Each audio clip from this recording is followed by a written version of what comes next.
Let's get the most high hand. That's right. We live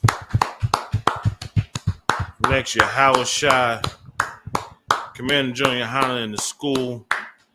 ISUPK. We are the Israelite School of the Universal Practical Knowledge. Start out of 1 West 125th Street, Harlem, New York. In here, we teach blacks and Hispanics, Native Americans that we are the 12 tribes of Israel.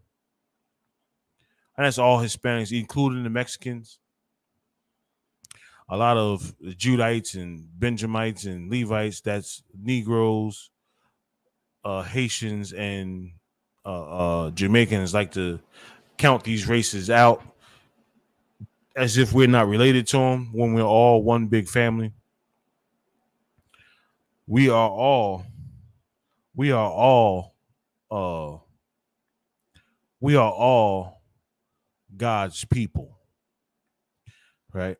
We are all God's people, and it's time for us to come back as one, come back as one unit, one tribe. Instead of us being 12 separate tribes, we need to be 12 tribes in one, right? Under the most high Yahweh. Yahweh is the Lord's name. That's YAHWAH. Today we going into the class topic is racks of ribs. We got now how many ribs come on one rack? Anybody can shoot the number out.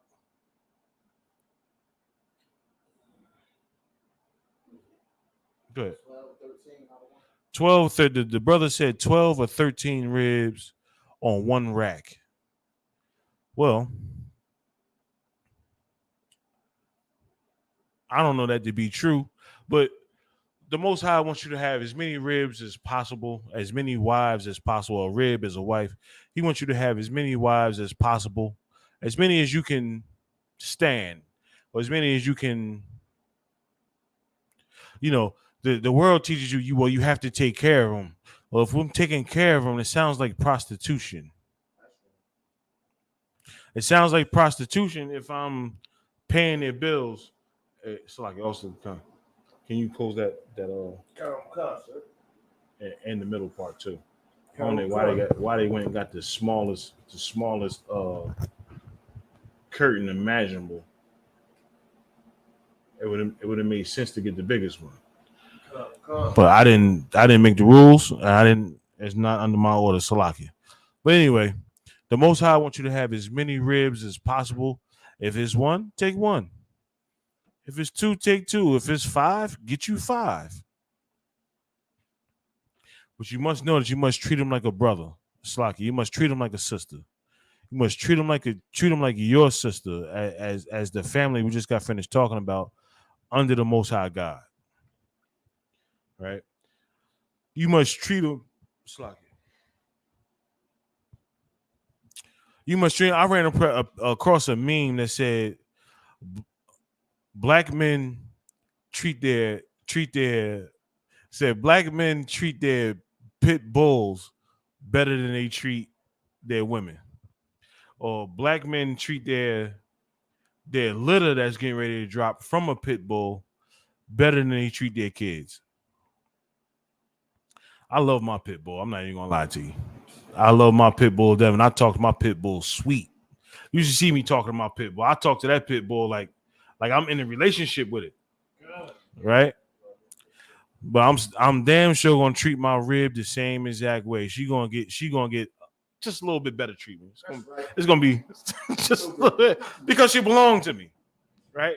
She belongs to me, so I'm gonna treat her well. Right. Everything I have, I treat well. My clothes, I treat well. My shoes, I treat better than well.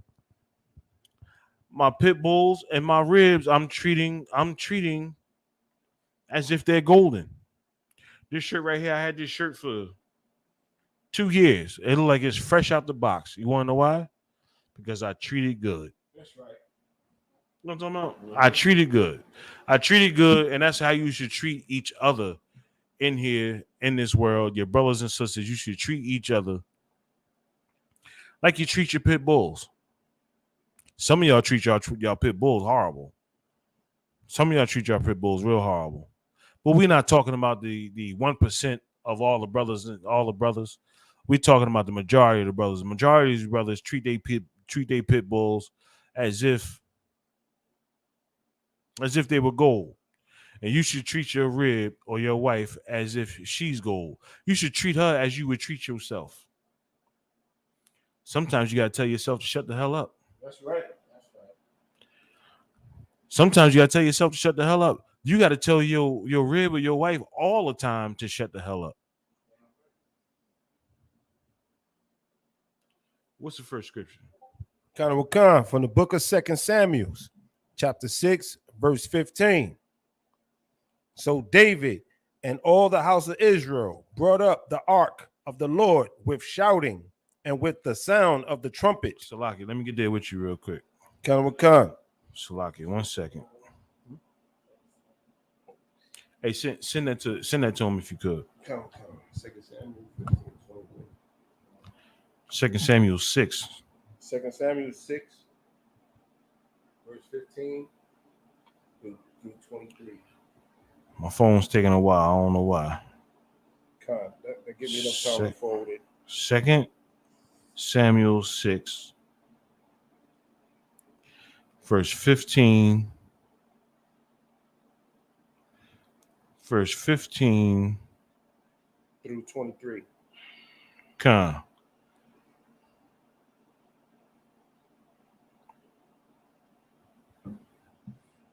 Salaki, go ahead and read that again. From the book of 2 Samuel, chapter 6, verse 15. Oh, Akim's got it. Khan? Just give him a second. Just give him a second. Right now, we about to go over with King David after he won a battle. After he won a battle,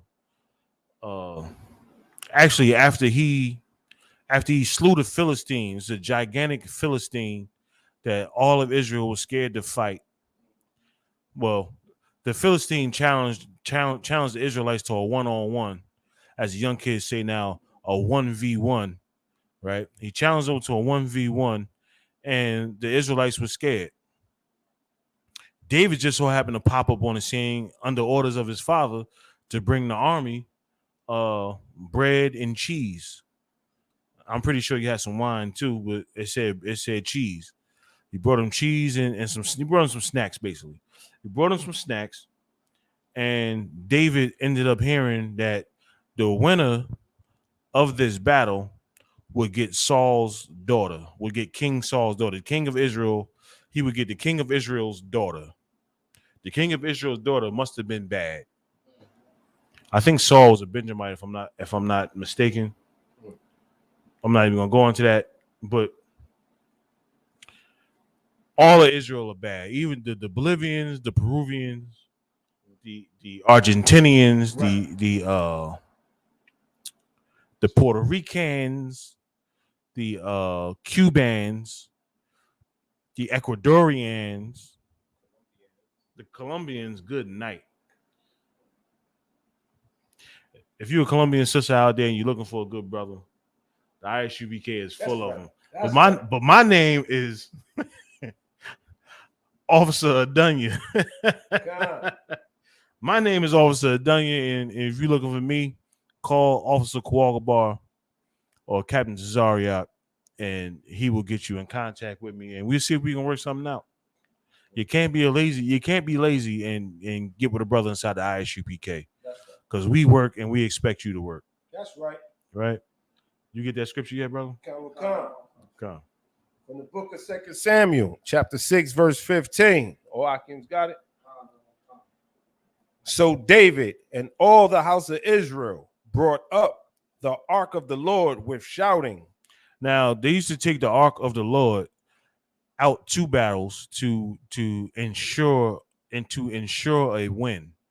Right? All kinds of power came from the ark. So they used to carry that out to battle, and it almost would guarantee a win if they brought that thing out there. Keep reading. Khan. And with the sound of the trumpet. Now, with shouting and with the sound of the trumpet, so you got blacks, Hispanics, Native Americans on a what? On What type of instrument? a trumpet, sir. A trumpet. You can't separate a Hispanic from the trumpet. Every single one of their songs got a trumpet in it. It's got a trumpet. It's got one of them things they shake like the washboard.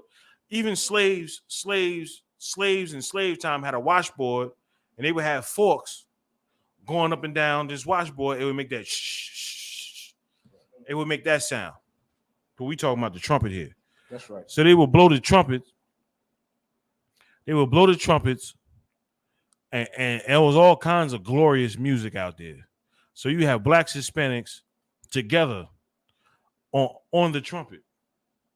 Louis Armstrong, just to name a few. Go ahead, take the mic.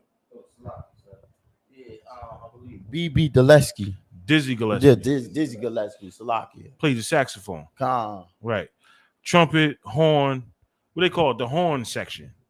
Right. It'd be trumpets, the horns, all kinds of, and you some of the blacks you think some of the blacks that was on the horns might have messed around and been Hispanic, but we don't know unless you do the actual research on it. But it's a lot of Hispanics, a lot of blacks that I'm finding out that are actually Hispanics, and a lot of Hispanics that I'm finding out are actually blacks. Like a lot of the brothers who raised the black fist up at the Olympics that year, they was Cuban. Now, mind you, what I just said, I said the brothers that raised the black fist up during the Olympics, they was Cuban. Keep reading, Bubba Shaw. Khan, verse 16. And as the Michael, Saul's daughter, McCall,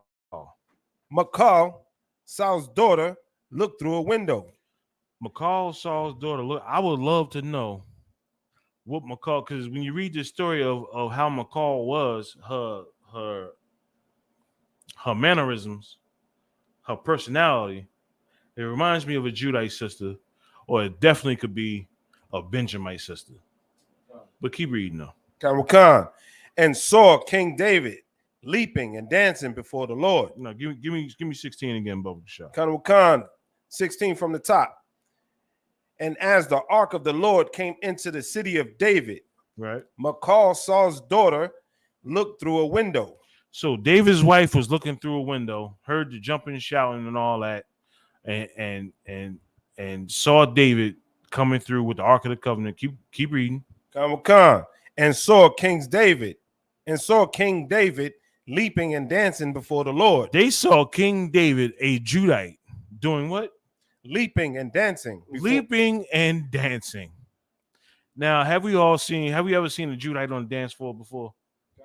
I'm not going to sit here and hype up my tribe, but since I got the microphone, I might as well.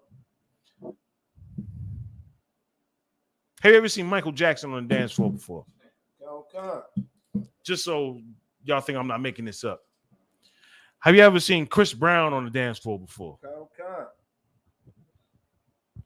Have you ever seen your uncle on a dance floor before? Excited. Ain't nothing like a Judite on a dance floor. But then again, now let's give it to the tribe of Ephraim. When them Ephraimites come out, when it's breakdancing time and the Ephraimites come out, it's over. Whatever was going on, it's over. Go ahead. What's your comment? That's right. James Brown. That's right. James Brown. You can sum that up with Michael Jackson. Michael Jackson stole all of James Brown stuff. Stole everything and built on it. You ever seen Michael Jackson doing a robot? Good night. You seen Michael Jackson do the robot before?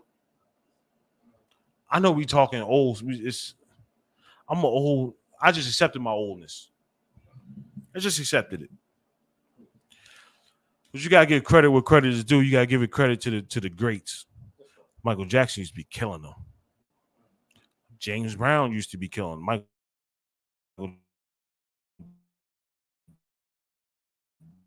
James Brown is all stole all stuff. I don't know what the hell's going on. Something going on with the computer. But Chris Brown stole all of Michael Jackson stuff. Everything you see Chris Brown do, he stole it. You had a question or something? Oh. Yeah. So they saw the Judite doing what? Leaping and dancing before the Lord. Leaping and dancing. First of all, in the dance, he was jumping up in the air, coming down into full complete splits, pulling himself up by the shirt like this. Wow. He go down to the floor, pull himself up by the shirt. You don't he levitated, and then come on, man. And then you do the heart. You serious? Don't get me started here. I turn this camera around and show y'all something. Yeah, but she saw him leaping and dancing. Keep reading. And she despised him in her heart. What? And she despised this him. Man just won a battle. He just won a battle. He came back alive. He obviously didn't get any wounds or leg chopped off or missing limbs or anything like that. He came through doing what? Leaping and dancing. Leaping and dancing, and she did what?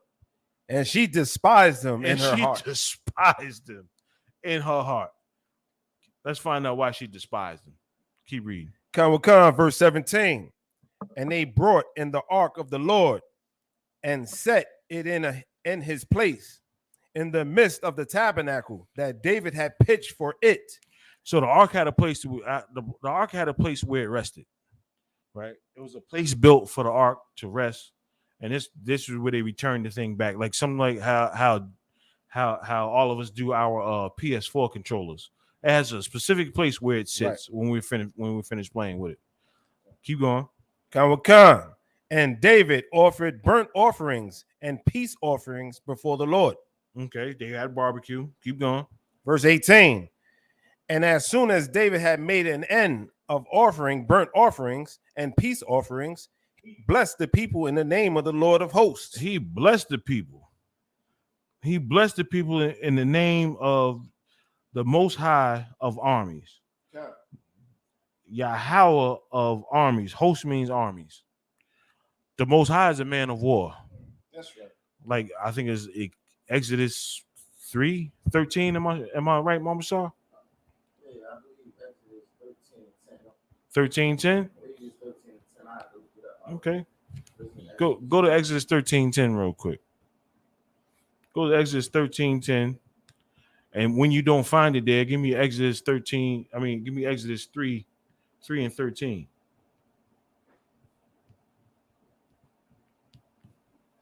What he said sound right. It sound 100. 13 and 10. 13 and 10.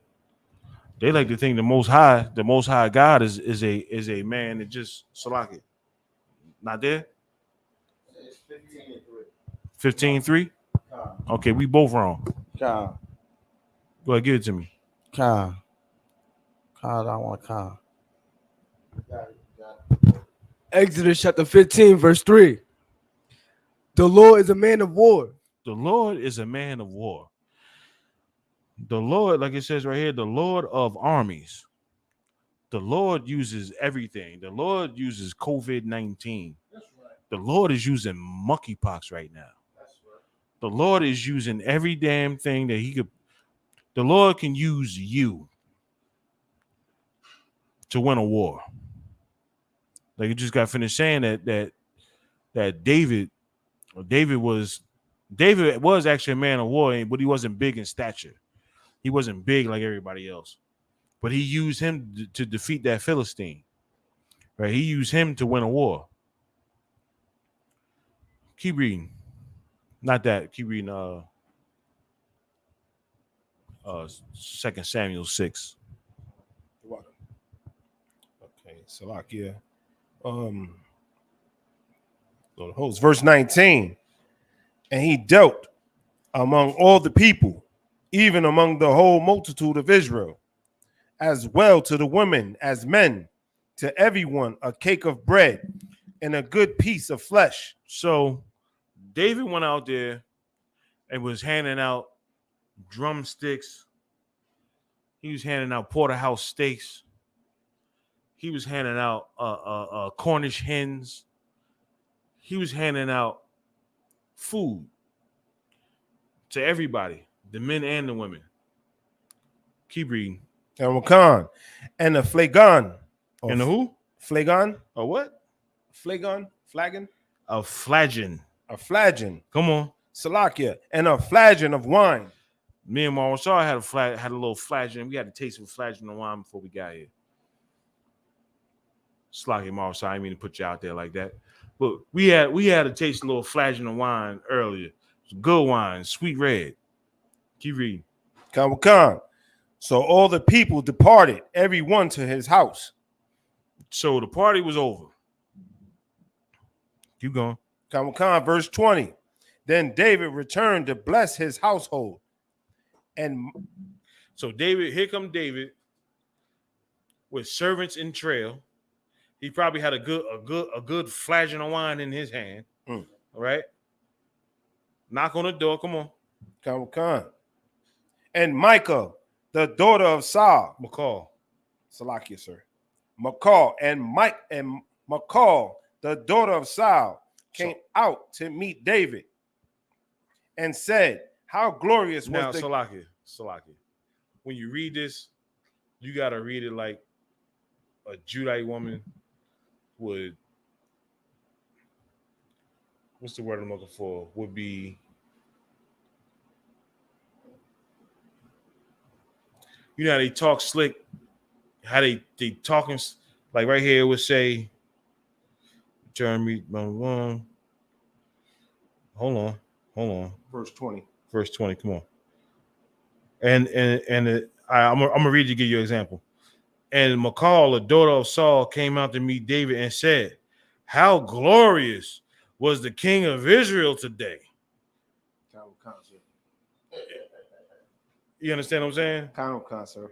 Straight disrespect, dishonor, the whole nine. This man is happy as he could be, and he's actually returning home to tear fire to his woman. He's happy he made it home to his woman, and he has to come home to a Judite woman.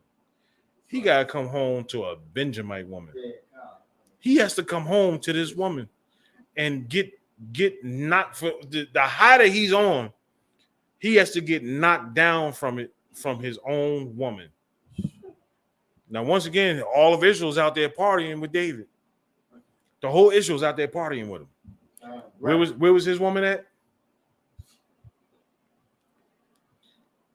His woman was looking through a damn window. He gave the blessing. Come on, he sacrificed. He was cooking. They was cooking, drinking, and his woman was where? Looking out the window. His woman was looking out the window. How do you know this?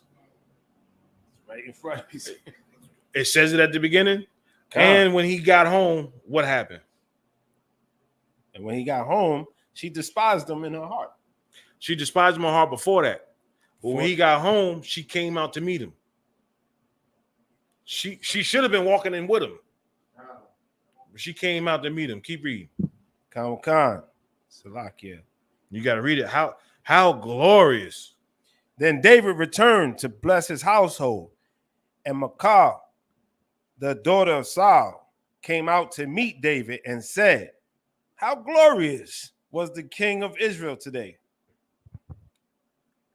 who uncovered himself today in the eyes of the handmaids of his servants, and one of the vain fellows shamelessly uncovered himself.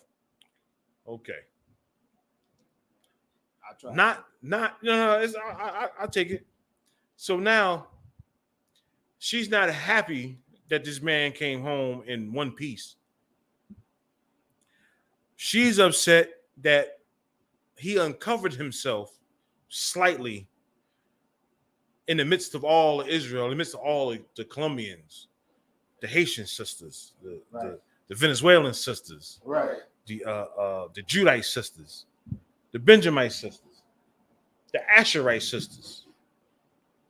She's upset that when he jumped in the air for one of his splits or whatever he was doing, that the robe went up a little bit, and Salakia, I'm gonna say Salakia form, Salakia, right?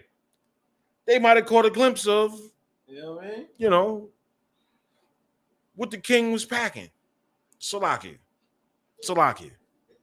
They might have caught a glimpse of that, and she of course, knowing what he's dealing with, said what? Read it again for you. Not from the top, but somewhere around the middle. Who uncovered himself today in the eyes of the handmaids of his servants, as one of the vain fellows shamelessly uncovered himself. Now she's trying to call him a regular Negro. Man, you was out there like some type of bum ass, dude, right? As nothing. You instead of being the status that you at, basically is like number what? 2, 3 in Israel. Say 2. He's number 2, 3 in Israel. She basically calling him the lowest in the kingdom because his robe went up a little bit. Right. He has shorts on or something, whatever. I know as Judites, we have a problem with keeping our pants on our behinds, so a little crack might have shown. Salakia. A little crack might have shown as he was dancing.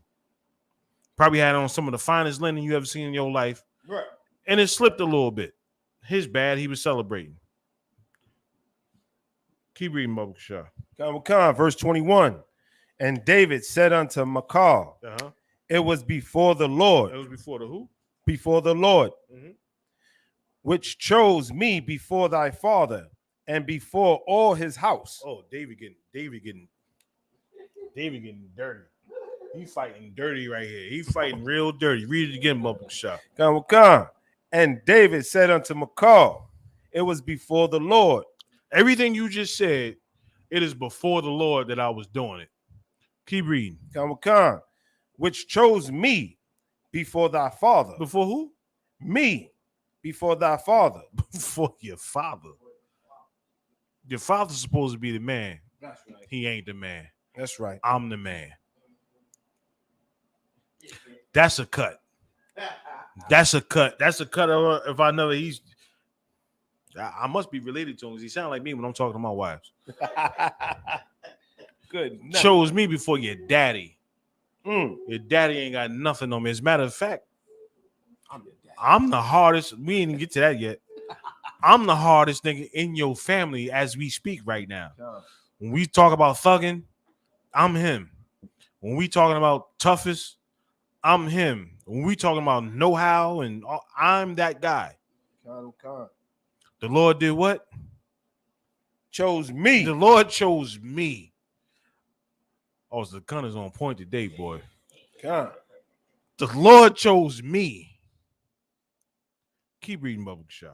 Before thy father and before all his house to appoint me ruler. What? To appoint me ruler Uh-huh. over the people of the Lord. Good night. So here I am. Here I am. Basically the ruler of the people because everybody loves me more than they love your father. Right. Your father's still here. I'm not actually the king. Right. I'm not actually the king. Your father is the king. And the Lord chose me. And the people choose me. But yet I gotta come home to yo. Oh man, I got a Judite wife, so I understand. I understand what King David is going through. Keep reading. Over Israel. Therefore will I play before the Lord. I'm before the Lord doing whatever it is. Whatever I'm doing, I'm before the Lord doing. You try to call me like the lowest in the kingdom. I'm like one of these vain brothers out here drunk and just flashing and showing. Nah, I just want a war. And I came back to celebrate with you. That's right. But I come home to you. Keep reading. Verse 22. And I will yet be more vile than thus. I'll be what? I'll be yet more vile than thus. Hey, Bakari, give me vile. Give me a definition of vile, Bubba Shah. Because he said she's saying that he's vile. And he said, I will be more vile. Please give me that definition. Give me that definition fast. Definition of vile, sir. Extremely unpleasant. Extremely unpleasant. Which you all know the king was not. But go ahead. I mean, David was not. Go ahead. Similarities. Foul. Foul. Nasty. Foul. Spell it. F-O-U-L. Foul. Foul, sir. I will be foul. Come on. Nasty. Nasty. Bad. Bad. Disagreeable. Disagreeable. Horrible. Horrible. Come on, sir. Gone. Dreadful. Dreadful. Obnoxious. Obnoxious. Offensive. Offensive. Repellent. We what? Repellent. I will be repellent. Is that the last one?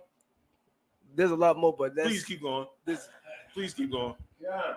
come on, sir. Repulsive. Repulsive. Revolting. What? Revolting. Revolted. Repugnant. Repugnant. That's a good one. Hateful. Come on. Sickening. Sickening. Base. Base. Come on, sir. That's low. That's another one. Low. Keep going. Mean. Mean. Wretched. Wretched. Hey, nobody likes her. Come on, keep going. Disgraceful. I will be. Stop right there. I will be more disgraceful than what you just put me as. I'm gonna be worse than that. That's right. I'm gonna be low. Be repugnant. Right. Keep reading, Bubba Shah. Come. And will be base in my own sight. And his what? Will be base in my own sight. In his own sight. Come on. Come. And of the maid servants which thou hast spoken of. Hold on. So he just hit it with two things. I will be more repugnant than what you just described, right? Because we're pretty sure it's more words than what she said that could be fit inside this book right here. Right. Right. Keep reading. Read from the top again, Bubba. Come 22. From the top of 22. And I will yet be more vile than thus, and will be base in my own sight. And out, Salakia, and of the maid servants. I'm gonna take it from right there. And of the maid servants, come on, which thou hast spoken of. What you was talking about earlier. All of Israel. Keep reading. Of them shall I be had in honor. Of them shall I be had in honor. Good night. Good night.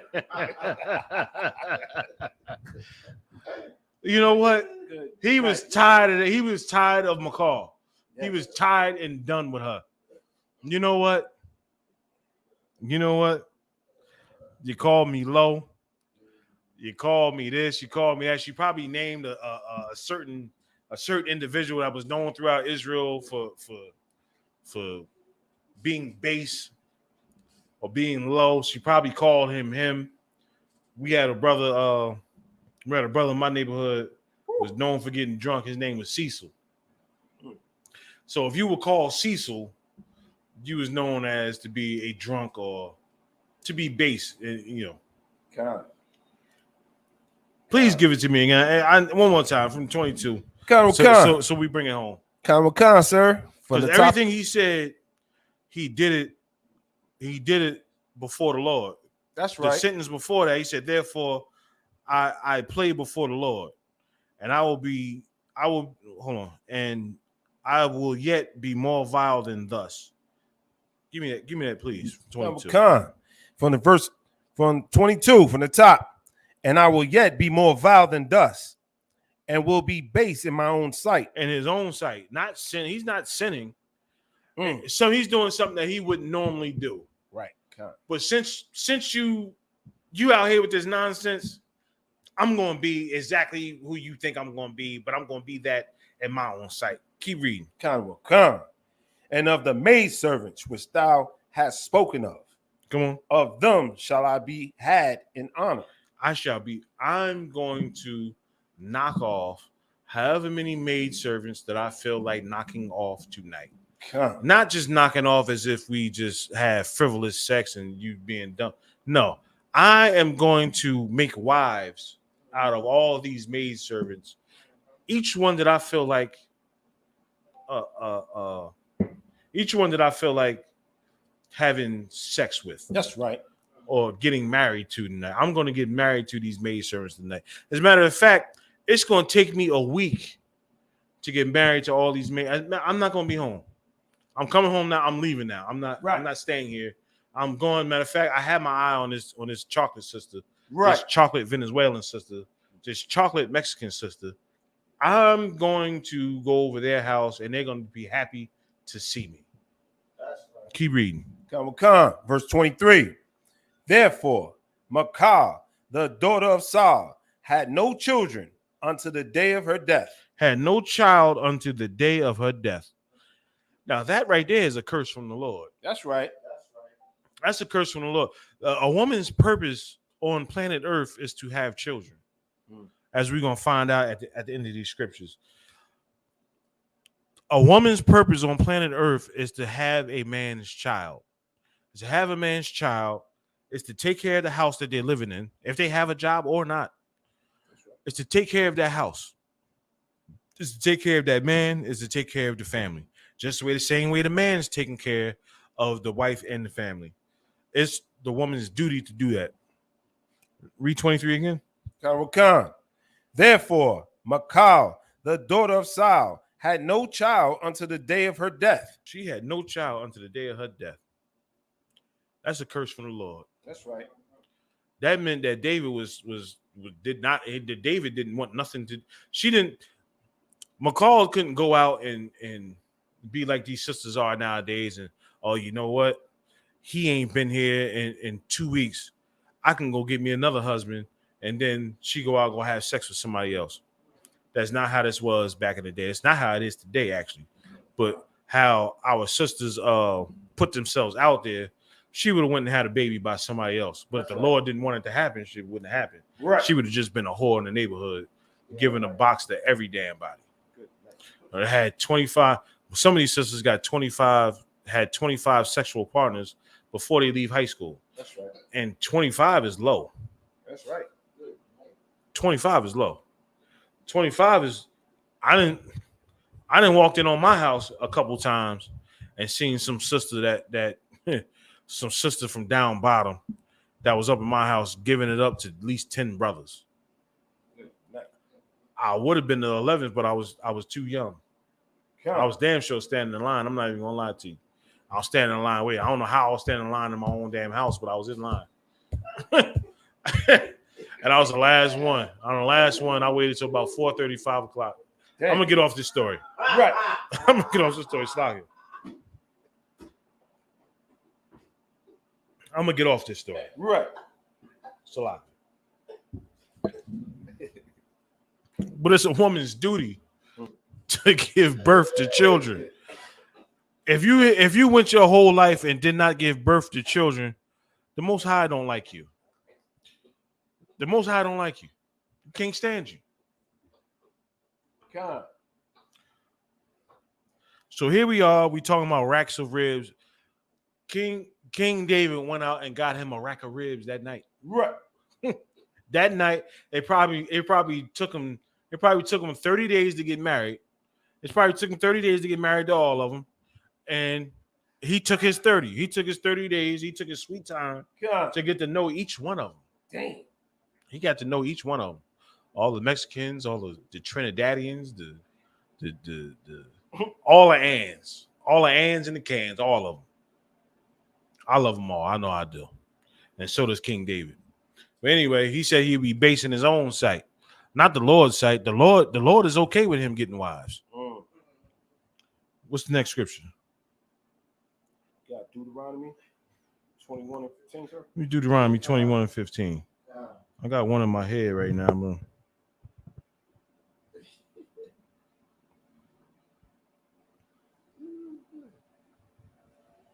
Small scripture.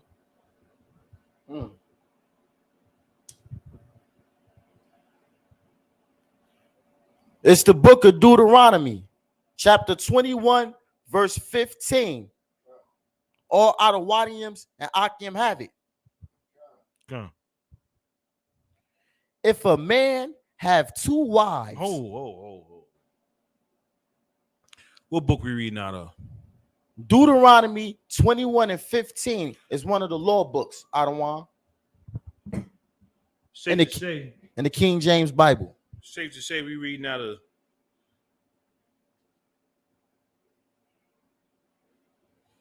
We're reading out of the Holy Bible. Right. Deuteronomy 21 and 15. What does it say again? If a man have two wives, If a man got what? two wives, If a man got one wife. if a man have two wives, If he has two wives, keep reading. one beloved and another hated, and they have borne him children, Uh-huh. both the beloved and the hated. Right. And if the first son be hers that was hated. 16. So like it. So like, This is just I'm driving home the point right here. You can have more than one wife. Right? You can have more than one wife because the Bible says what? if a man have two wives, If a man have two wives, it's given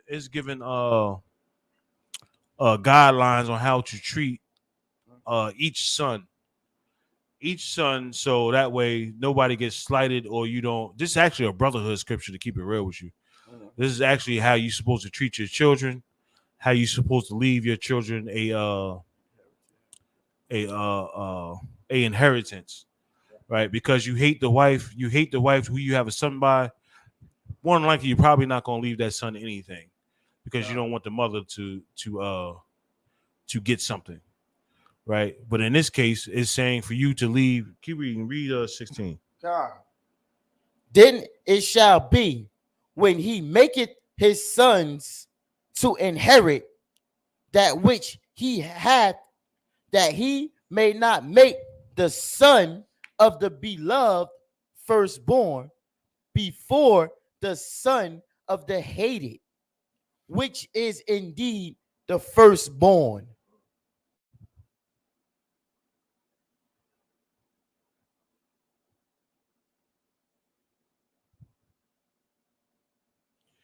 That's basically saying so you don't leave none of the sons out. If the hated son, you don't leave him nothing. Like even when Jacob was handing down blessings, he handed down blessings to all the children. Right? He handed down blessings to everybody. Here's another scripture showing that you can have more than one wife. But give me this, that's what I wanted. Give me Deuteronomy 22. Give me Deuteronomy 22 and 28. We're gonna find out how do you make a wife? How do you make a woman your wife? Do you get that on one knee? Do you go to Zales and go buy one of them expensive ass diamonds and then bring them to the woman that you're in so-called in love with? You get down on one knee, you get down on both knees in front of this woman and treat her as a god, or treat her as something to be worshipped. How do you get a wife in the eyes of the Lord? Anybody, if you got it, read it. It's the book of Deuteronomy, chapter 22, verse 28. All Adawadians and Akim have it. If a man find a damsel that is a virgin, which is not betrothed. All right, a damsel is what?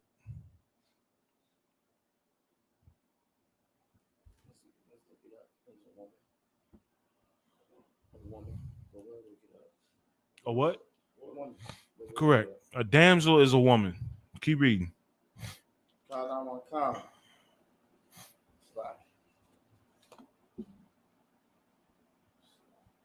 That is a virgin.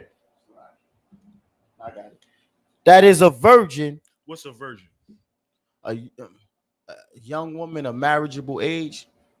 I don't want. Also, A young woman of marriageable age. What that marriageable age is all up to the father.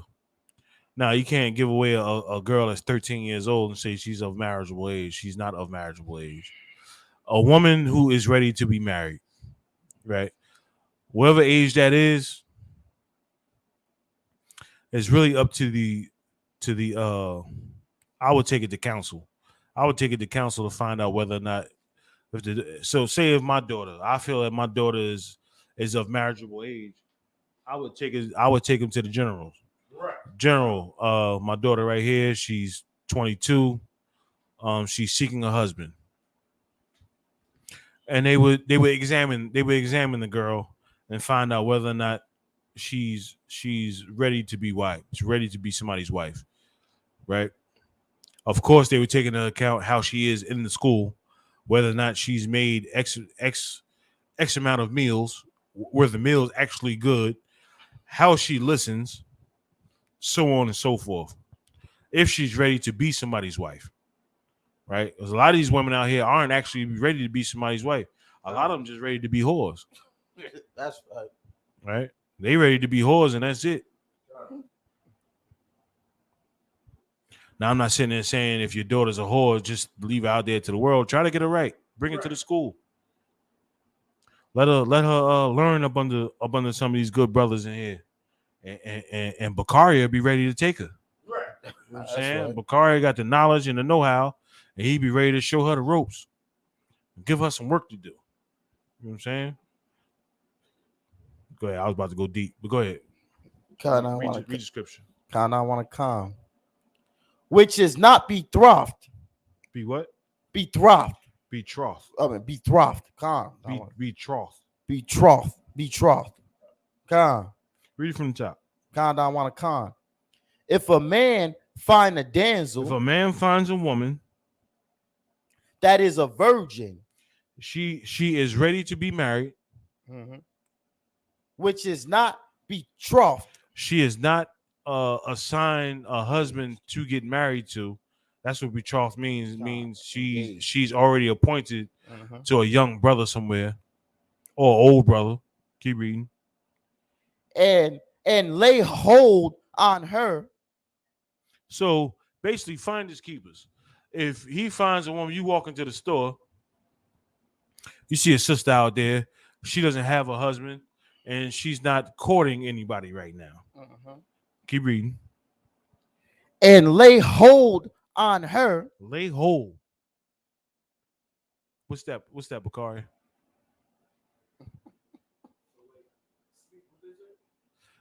How do you lay hold on a sister? Oh, I want him to answer. Lay hold on a woman.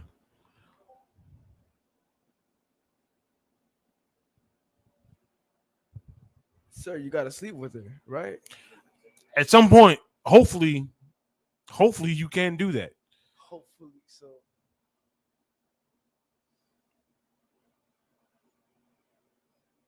I'm not sure, sir. Good answer. Keep reading. Con don't want to come. And lay hold on her and lie with her. Stop. What is lay hold? It just said lay hold, and then it says lie with her. Just lay hold.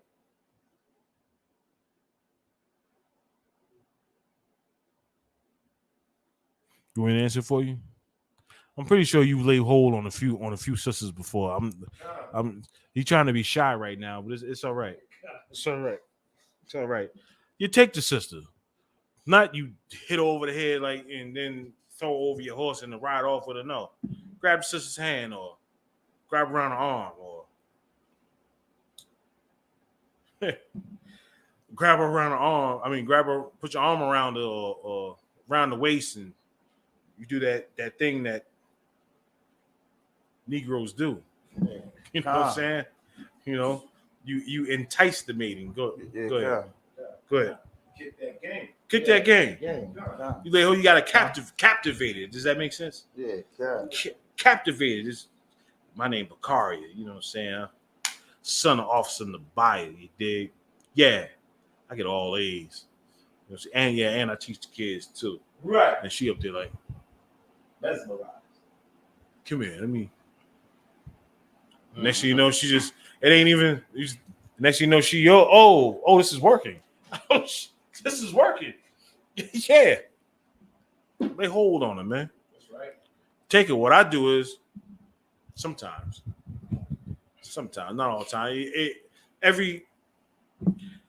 A fisherman has many different baits and traps inside of his tackle box That's right. that he uses for all different types of situations. Come. Situation presents itself. Grab a sister hand. She ain't even gotta be looking. You grab it. Yo, you gotta be that confident and Come. boom. Then she turn around and look at you like. That's what they normally do to me. They do this. Yeah, and then you throw that. In your case, you throw that Levite thing that y'all do. You do that thing on me. I do the Judite thing.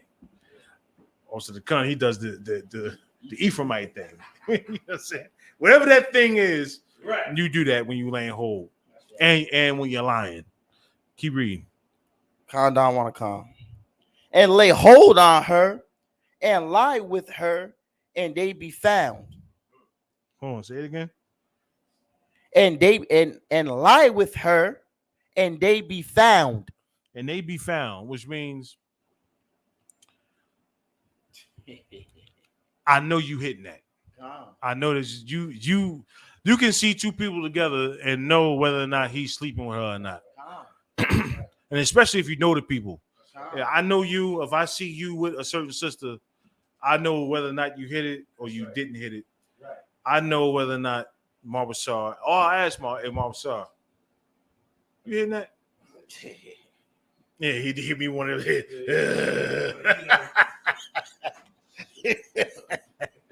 I don't want a condom. You know what I'm saying? What time is it? 8:22. I don't think we're gonna make it through this, but you get the point. Keep read it from the top again, Bubba Shaw. Khan don't want to come. If a man find a damsel that is a virgin, which is not betrothed. Now, a virgin ain't a person who didn't have sex before. That's not what a virgin is. A male virgin is, damn, a male can't even be a virgin. Right? Because a virgin is a young woman of marriageable age. Right? Read. Which is not betrothed. Which is not espoused to somebody, which is not given away already. To be given into marriage for appointed time. Keep reading. And lay hold on her and lie with her, and they be found. And they be found. They be found like she's walking with you, and then somebody try to talk to her. It's like, yo, my man, that's me already. Y'all found together. It's already a done deal that you did. Keep reading. Then the man that lay with her shall give it to the damsel's father 50 shekels of silver. 50 shekels of silver. How much is 1 shekel of silver? Look it up right now. So when you go out there and lay hold on the sister and lie with her, just know that your bank account gonna be a little light when you go to that father and say, you know what? Yeah, Salaki. I caught her slipping. Go ahead. Salaki, sir. But if I may, in the oppressor's world, the father of the bride pay for the damn daughter. Like that's in the oppressor's world, yeah. Yeah, like he paid for the wedding, he paid for everything. Like that's how they got it. Like father of the bride must pay for the wedding and pay like you paying to give her away. Like you paying for her to be a prostitute. In many cases, who's actually I'm gonna get off that. Go ahead. You looking up something? Yeah, give me a shekel of silver. How much is a shekel of silver worth? Somebody get their calculator ready. Sir, around $5.42. 1 shekel of silver is worth what? $5.42. Give me 5 times 50. 250, sir. 250,000? 250, sir. No, we going off the. I know it's 250, but it's 250 what? Because it was what? How much? One shekel of silver was worth 5,000. No, $5.42. $5. Come, sir. Oh, okay, damn. All right, bring that back. So it's $250. He got to give the father $250. You have something good? Well, back in those days, back in those days, $250 was like, you know what I'm saying, 250 million today. So you basically had to give a good cow to. You had to give him a good cow and probably a year's worth of flagons of wines every month for that sister. That sister cost. You couldn't just go out here and have frivolous sex with a sister and think that was that, and yeah, I got that. Y'all hit that. Right. Nah, like that you hitting something back in the day used to cost you. Like right now in the ISUPK, we got to pay a couple hours to get a good version, right? Somebody has something else, or keep reading. John don't want to come. Salak, yeah. The man that lay with her shall give unto the damsel's father 50 shekels of silver, and she shall be his wife, because he had humbled her. And what? He had humbled her. No, keep reading. He may not put her away all his days. He may not do what? He may not put her away all his days. Man, I don't like the way she talking, man. Keep reading. He may not put her away all his days. Man, I don't like the way she washed dishes. He may not put her away all his days.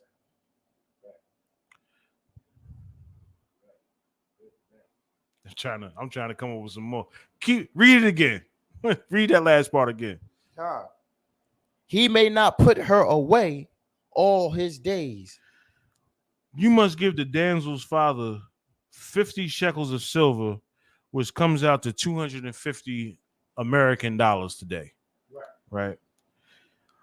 And she shall be his wife, because he hath humbled you. Basically defiled the woman. We didn't have condoms back then, so you didn't got your seed all mixed up inside the sister and all that, and got her thinking about you all the time and how you laid it down and all that. She's thinking about you, right? Right.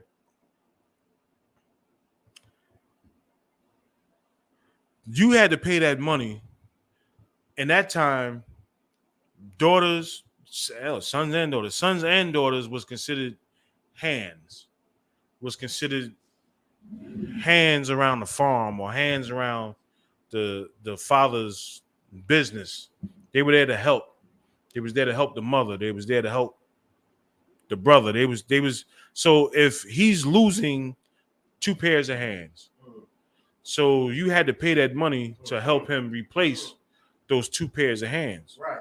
So now at 250, he can go hire a worker, or he can go take that 250 and go get him another rib. Just like he took a rib. All right, you know what? Give me another rib. That way I can put her to watch the ducks and the chickens, like my daughter was watching. Yeah.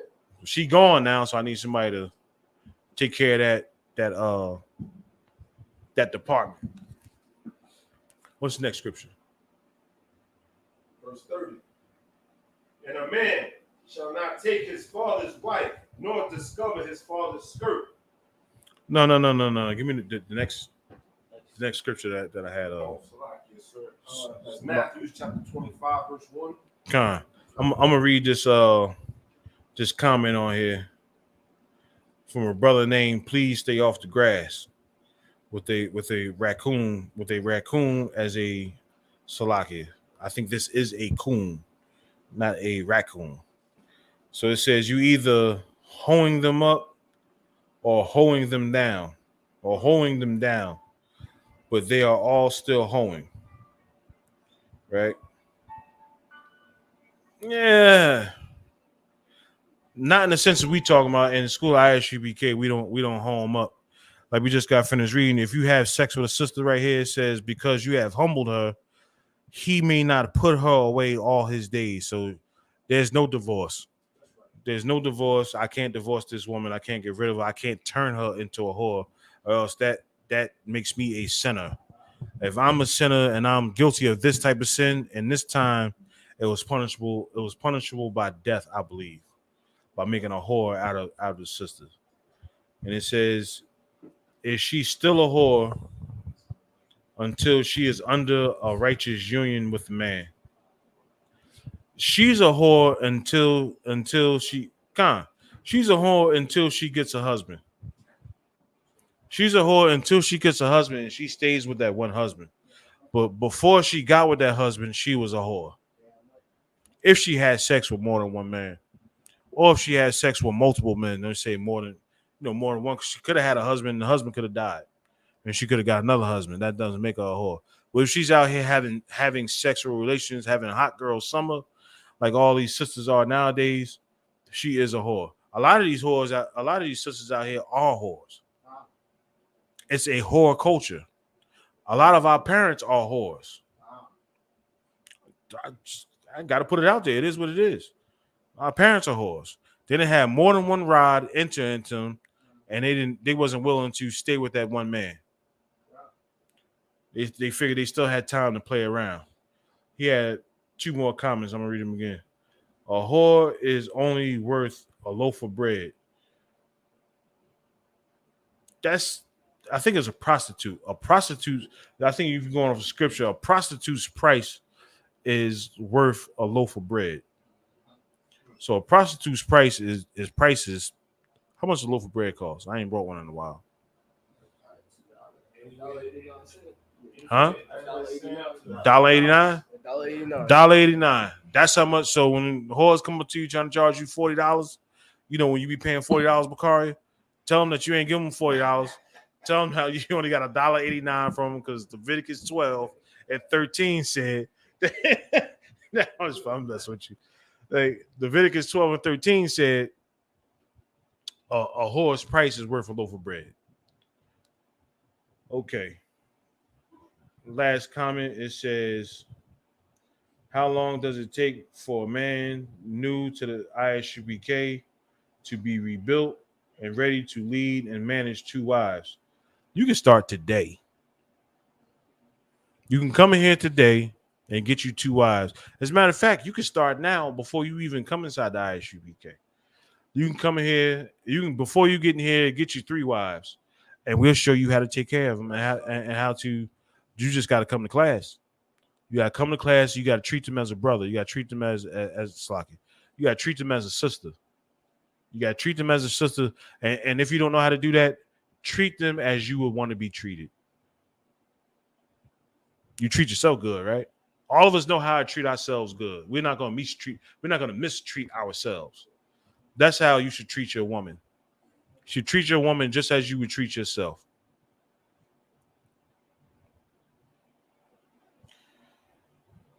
Officer 50 Ayashala says, Shalom Yahweh Hashem Yahushua Barakatha.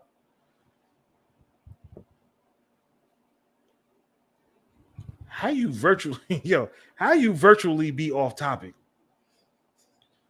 Be off topic in here and then be off topic virtually. Good night. Give me the next scripture. Matthew chapter 25, verse 1. Hold on. We're gonna get there. Now, this is Christ. Christ only taught from the scriptures. If he gave an example, from the scriptures. Nowhere did Christ give an example of eating pork. Right. When you wake up in the morning, Christ never said when you wake up in the morning. And he never gave a parable of making eggs, cheese, and pork bacon. That's right. He never gave an example of that. He never gave an example of how to take another brother's woman. He never gave an example of that. Please read. Come on, God. Then shall the kingdom of heaven be likened unto 10 virgins. The kingdom of heaven is the government of the Most High. But it's like what? Then shall the kingdom of heaven be likened unto 10 virgins. The kingdom of heaven is likened unto 10 virgins. What are virgins again? Women of marriageable age. Women of marriageable age. 10 of them. Keep reading. Which took their lamps. Marcel, give me Isaiah 4:1. Which took their lamps and went forth to meet the bridegroom. The bridegroom. 10 marriageable age women went out to go meet who? The bridegroom. Went out to go meet a man. 10 of them. Go ahead. If I may, sir. Okay, get the mic first. Get the mic first. Salakia, sir, and if I may, bridegroom don't have an S No. at the end. One. That's right. 10 women going to go meet one man.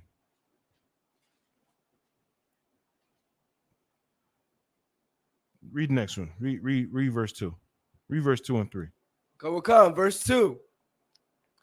And 5 of them were wise. 5 of them was wise.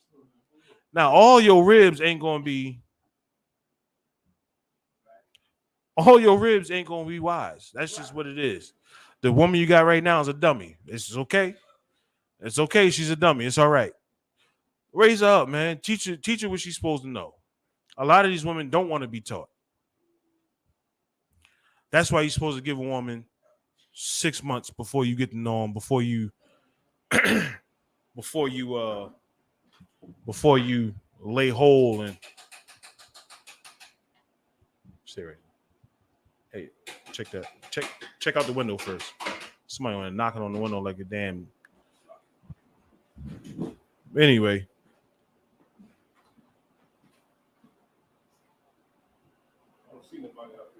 Check the other one.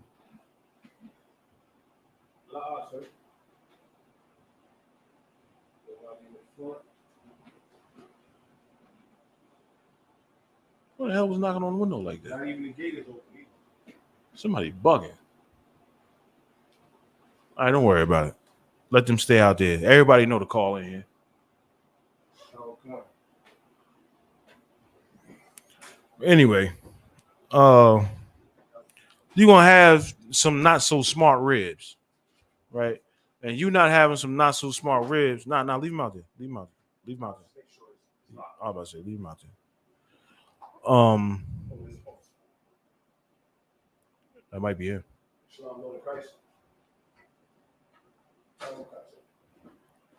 Come. You might have some wise wives. But the whole point is the kingdom of heaven is likened unto 10 virgins. Right? Give me Isaiah 4:1.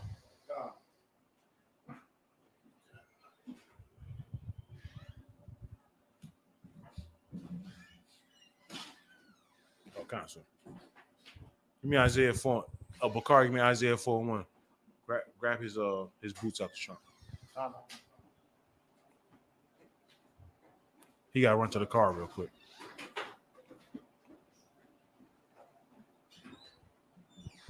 Isaiah 4, verse 1.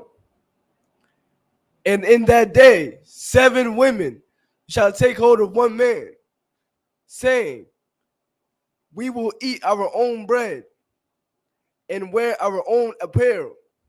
How many women? 7 women. In what day? In one day. In that day.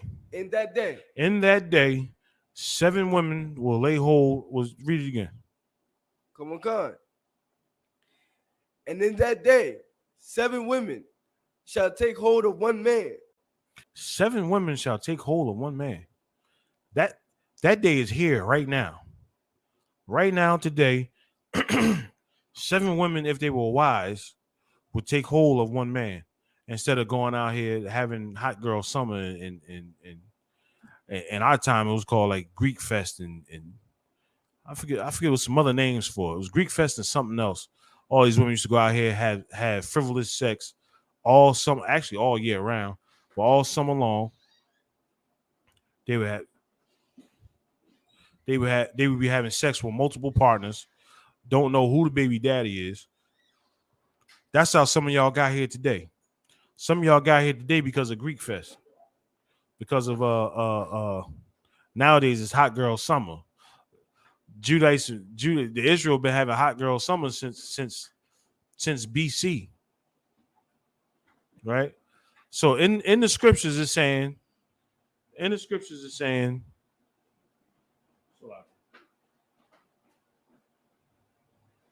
in the scriptures it's saying in the scriptures it's saying that 7 women will take hold of one man. In the scriptures it's saying that 10 women went out to meet the bridegroom. David said he will be had of all the maidservants.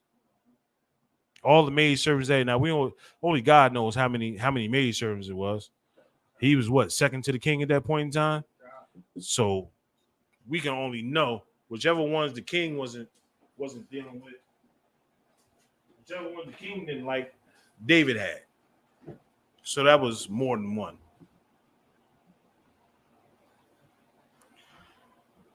Give me a 2 Samuel 12:7.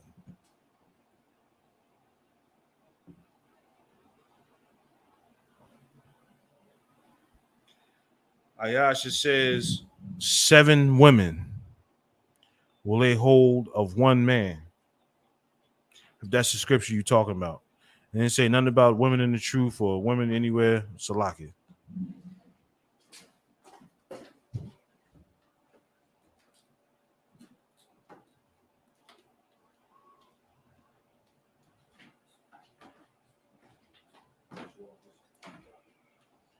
Club it up. All right, what was you at done yet? 2 Samuel 12:7. Women scriptures, right? Women. Somebody pull an article on the abortion that passed, the outlawing of the abortion that passed. Roe v. Wade got overturned in the Supreme Court. Somebody give me that. Somebody give me the statistics on each abortion, what each abortion means. What I mean by means is what it represents. 10% is because of this reason, 1% is because of that reason. Somebody pull me up that chart.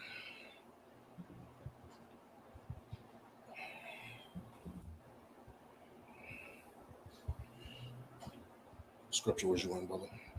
2 Samuel 12:7. 2 Samuel 12:7-8.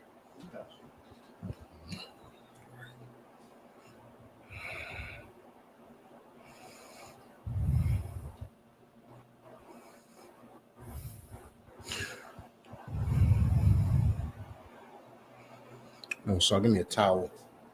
Yeah, towel, all right. You want to pick the towel out long? Okay.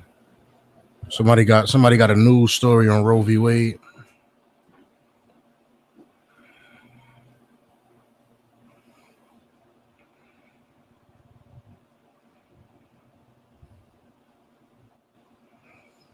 Somebody give me a news story on Roe v. Wade.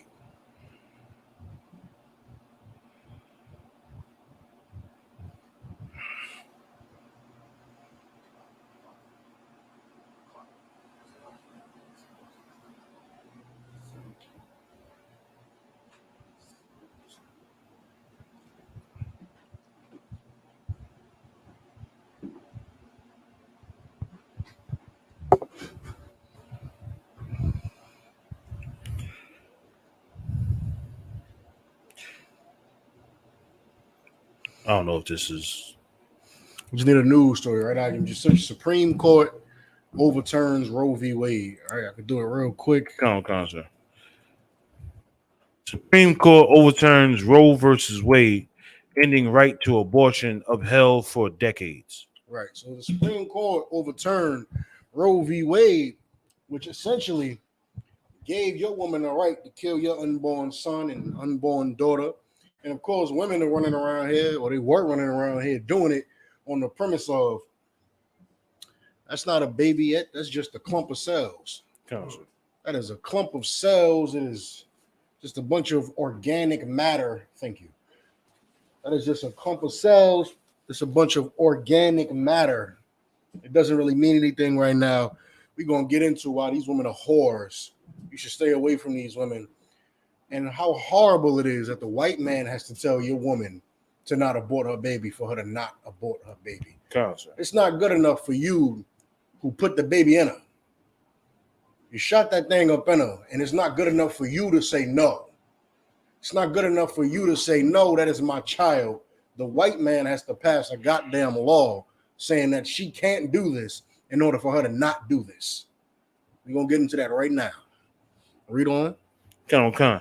In a historic and far-reaching decision, the U.S. Supreme Court officially reversed Roe versus Wade on Friday.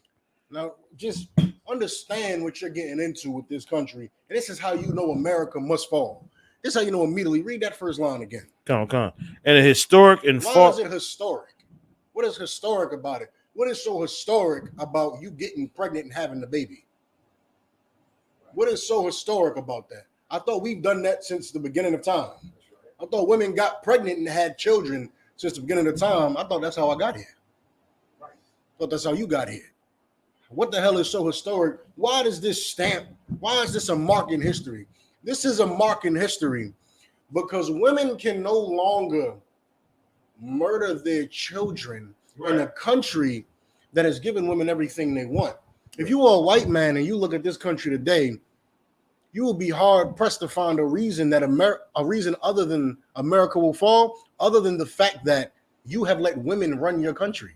You have let women become politicians. You have let women become senators, governors. You have a fake black East Indian woman sitting as your vice president right now. And if Hillary Clinton had it her way, she's running for president again in 2024. She's doing it again. She'll do it until you vote for her. Yeah. You have allowed women positions of power, and now you wonder, you're just so confused as to how not killing a child is historic. You know what's historic? 800,000 abortions a year in the U.S. Right. 800,000 murdered babies. It's historic. That is historic. When a woman had a miscarriage in the past, do you know how she mourned and cried and felt worthless for months or sometimes years to come? Right. You understand? Right. You understand the pain she felt from mistakenly losing her child? For you to just turn around, in 2022, and we've been doing this since Margaret Sanger, for you to just turn around in the 1900s and 2000s to willingly murder your baby.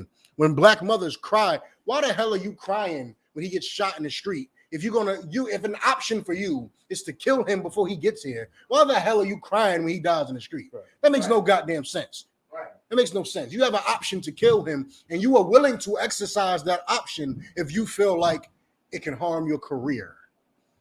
If you feel like the baby is bad for, here's one. The baby is bad for your mental. Being promiscuous is also bad for your mental. Opening your legs up to too many men is also terrible for your mind. But you won't kill yourself for being promiscuous, will you? You won't do that. But you're promiscuous.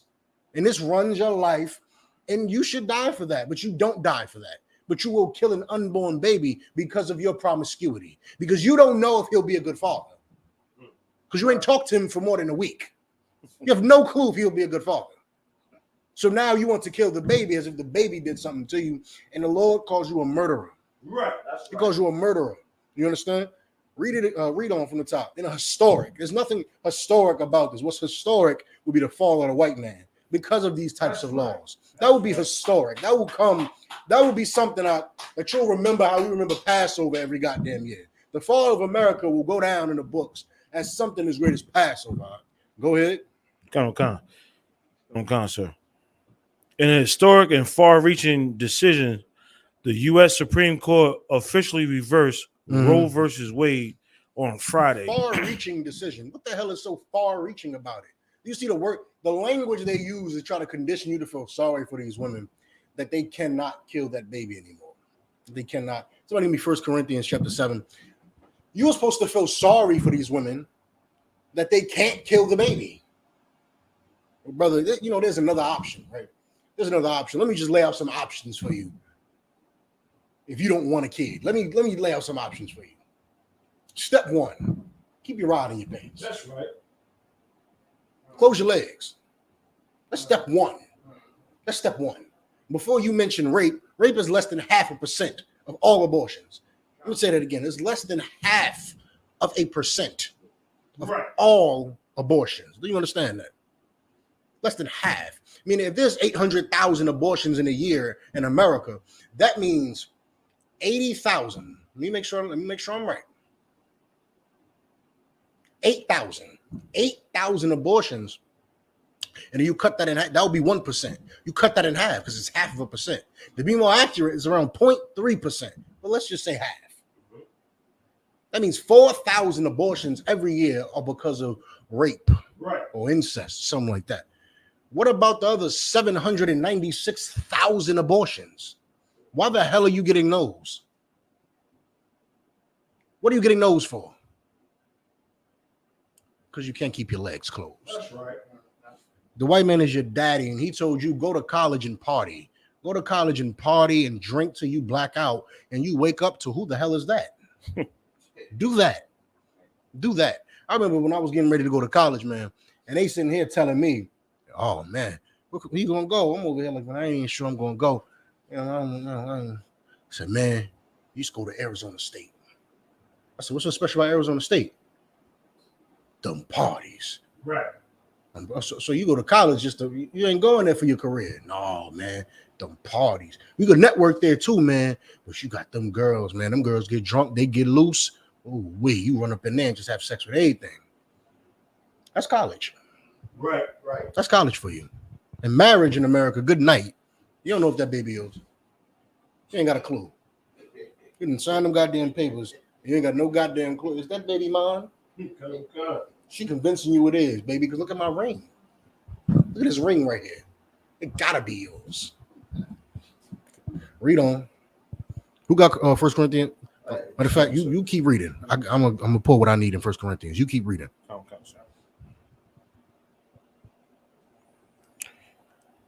The Supreme Court the Supreme Court officially reversed Roe versus Wade on Friday, declaring that the constitutional right to abortion, upheld for nearly half a century, no longer exists. Upheld for nearly half a century, no longer exists. 50 years ago, there was a white whore who they named as Roe because they did not want. She Roe Wade. What was she? Whichever complaining party it was. Let me tell you how it went down with Roe v. Wade. They were already looking for a way to legalize abortion. There was a whore in a clinic. There's a whore in a clinic who was already there to get seen for, I believe this was her 4th child or something like that. And she was not married. She wasn't married. So this was seen as a shame. She was a whore, like meaning you could pay her for money, but she had children. Seen as a shame, brother. And those people who wanted to push this abortion walked up on her and said, hi, white whore, would you like to be the face of Roe v. Wade? Her name isn't either one of those. That's why I can't pinpoint which side she is. Her name isn't either one of those. They said they changed her name to Roe or Wade so that nobody could identify her because she was the town whore. And nobody would back a bill saying you can kill your baby because you're a whore. They wouldn't do it. So they changed her name so no one would know who was the woman behind this bill. Lo and behold, they didn't want you to know she was a whore, but they did it so that you can be a whore. You can be a hoe. Open your legs to everything moving, and a doctor will stick his cold metal claws inside your vagina and rip that baby apart for you. He will do it for you. You can be a whore. And they know it's wrong because they refuse to tell you that the woman who they use to champion this goddamn this goddamn case was a whore, and they did not want you to know. That's how you know being a whore is wrong. That's right. Being a whore is wrong. Give me 1 Corinthians 7:1. Come, sir. This is book of 1 Corinthians, chapter 7, verse 1. And you brothers in this class, y'all sitting here like, duh, being a whore is wrong. What are you talking about? Duh, being a whore is wrong. Being a whore is wrong. Brother, you will be surprised. They're having a party right outside here. Right outside this school right now, they're having a party. There was 3 whores that walked by the building earlier. They just walked by looking around, waiting for who was going to talk to them. Gotcha. With short shorts on, with the bottom of their cheeks hanging out. We just waiting to see who's going to come talk to us.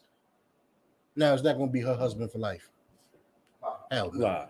He might not last the month of July. And July has 2 days left. Being a whore is bad. It is wrong, but you wouldn't know. Why wouldn't you know? Because Amber Rose does slut walks in New York City. So you'd have no clue that being a whore is wrong. Breasts out, vagina out, backside out. Kim Kardashian poses naked for the Sports Illustrated every year. Famous black women athletes pose naked.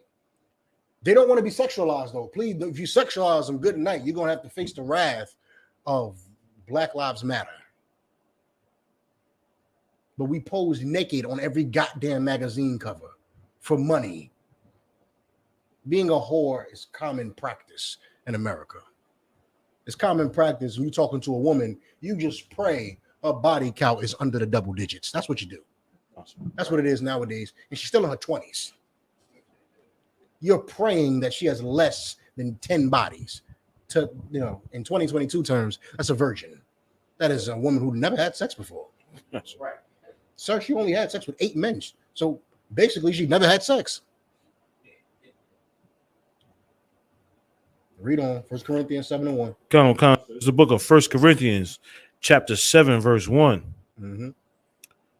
Now concerning the things whereof ye wrote unto me, it is good for a man not to touch a woman. Mm-hmm. Brother, I'd rather you don't touch a woman than for you to start sleeping with these hoes, getting them pregnant, and now you scratching your head like, what am I going to do? Be sexually responsible, brother. Be responsible. As a man, no one has told you growing up. It is amazing. Isn't it amazing as how a man growing up in this country, you grow up to be a full-grown man when men are expected to lead society. You grow up to be a full-grown man and no one told you you have responsibility. No one told you where you put your rod that matters. What comes out of you is royalty. What comes out of you is royalty. You're planting your seed in soil with no minerals. The soil, good God, it doesn't receive rain. Good God. You understand? Right. It's just a soil. It's just a piece of land that everybody puts their seed in. Everyone plants their seed there. The soil will do no good. It doesn't raise good plants. Do you understand? Right. But you're planting your seed there, right next to the other 50 men who planted their seed there. Right. It doesn't raise good plants. But everybody picks this plot of land. Why? Why? Read on. Come, it is better for you not to touch a woman. Don't even touch her. Do you have a problem with whores, brother? Don't even talk to women. Don't even talk to them. Don't even talk to them. Till you get yourself right, don't even talk to them. Don't even talk to them. Woman say, hey, brother, can you pass me that water bottle?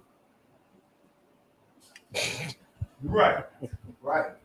Thank you. Don't even say nothing. You have a problem with whores, don't even say nothing to the damn woman. You didn't slip, fell, and had a baby. Mawasar, excuse me, you done slip, fell, got her pregnant, and now she killing the baby. Go ahead. Yeah, I got a question, Ottawa. So when we was coming up, and I come up in that era, we was coming up in that era where it was you was praised for sleeping with whores, or it ain't matter. Nah, I mean, people used to run trains on whores. You got praised for that. Mm-hmm. Now they don't realize how much. As long as you're not the last, brother. Yeah. Oh man. Yeah, you get blamed. At that point. I ain't even gonna say. But go ahead. But sir, we wasn't. Nah, man. What are you putting your ride in? But sir, like we wasn't never like. No one never explained that is homosexual activity. Yeah, of course not. Because being a whore is normal. It's normal for, here's the term. It's normal for you to sow your oats. Sow your oats. If you are a young man and you're seeking to be a powerful young man, you're seeking to be a man. Let me see. Check. All right. You're seeking to be a powerful man. Make sure you change these batteries next time up. You're seeking to be a powerful young man. You do not sow your oats. You do not. You do not. Why wouldn't you sow your oats as a young man? What does sow your oats mean? What is sowing your oats? Go ahead. Planting, sir. Hmm? Planting. Okay. Sowing your oats. Yeah. Okay. You're planting your seed in all different types of women. When you sow your oats. It's called wild oats, right? You have wild oats, and a young man is seen to be wild, right? You're a young man, you first start really, your testosterone it start ramping up now. Now you're starting to really produce testosterone. Now you're really starting to, your man muscles start to come on. That voice get a little deeper. Your Adam's apple might start to pop out. That beard hair start growing. That chest hair start growing. That height start coming along. You understand? You start looking at the world, you lose your innocence a little bit. You understand? You might get a couple of scraps or something like that, right? You might do a couple of those things right there. You might get a little girl, you might talk to girls. You start realizing you like girls. You understand? You start realizing girls are something that, you know, your daddy always had in the ideal world. Your daddy always had your mama. You start to realize one day I'm gonna get my girl, my girls. You understand? I'm gonna get mine. I'm gonna be like my father one day. Right. When you start to reach that age, they call you wild. Brother, that is a recipe for disaster. And that is a terrible thing to teach young men. That because you start to gain testosterone, because you start to gain man muscles and a voice and beard, and you start to realize that you have actual responsibilities, you're wild. You're wild. Because you talk with bass in your voice. Because you might make a couple people uncomfortable. You make the grandmother crossing the street with the groceries uncomfortable until you offer to help her.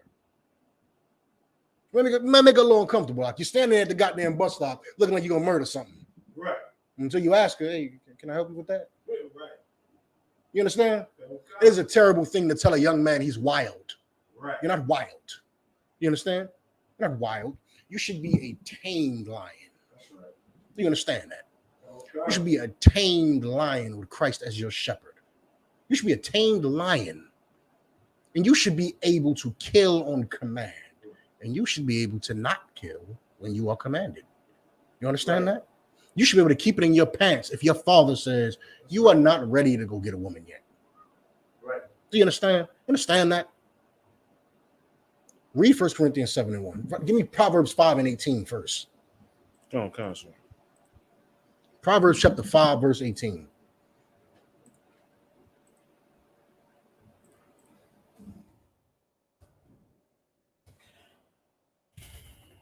Book of Proverbs, chapter 5, verse 18. Let thy fountain be blessed, and rejoice with the wife of thy youth. That fountain is talking about that quote unquote fountain of youth. Let your youth be blessed. You understand? Make your young years fruitful. Make them, when I mean fruitful, not just children, make them worth something. You understand? Make them worth something. When you're 40, be able to look back and say, man, I did that. You understand? I did that. You know what the generals could do? Been here 20, 25, 30 years. They could look back, look at these camps going out all over the goddamn nation and say, oh, yeah, I did that. You understand? I raised these men and I did that. I led a camp. I spoke. I read. I carried equipment. You understand? They can look back and say that I did a good thing as a young man. And rejoice with what?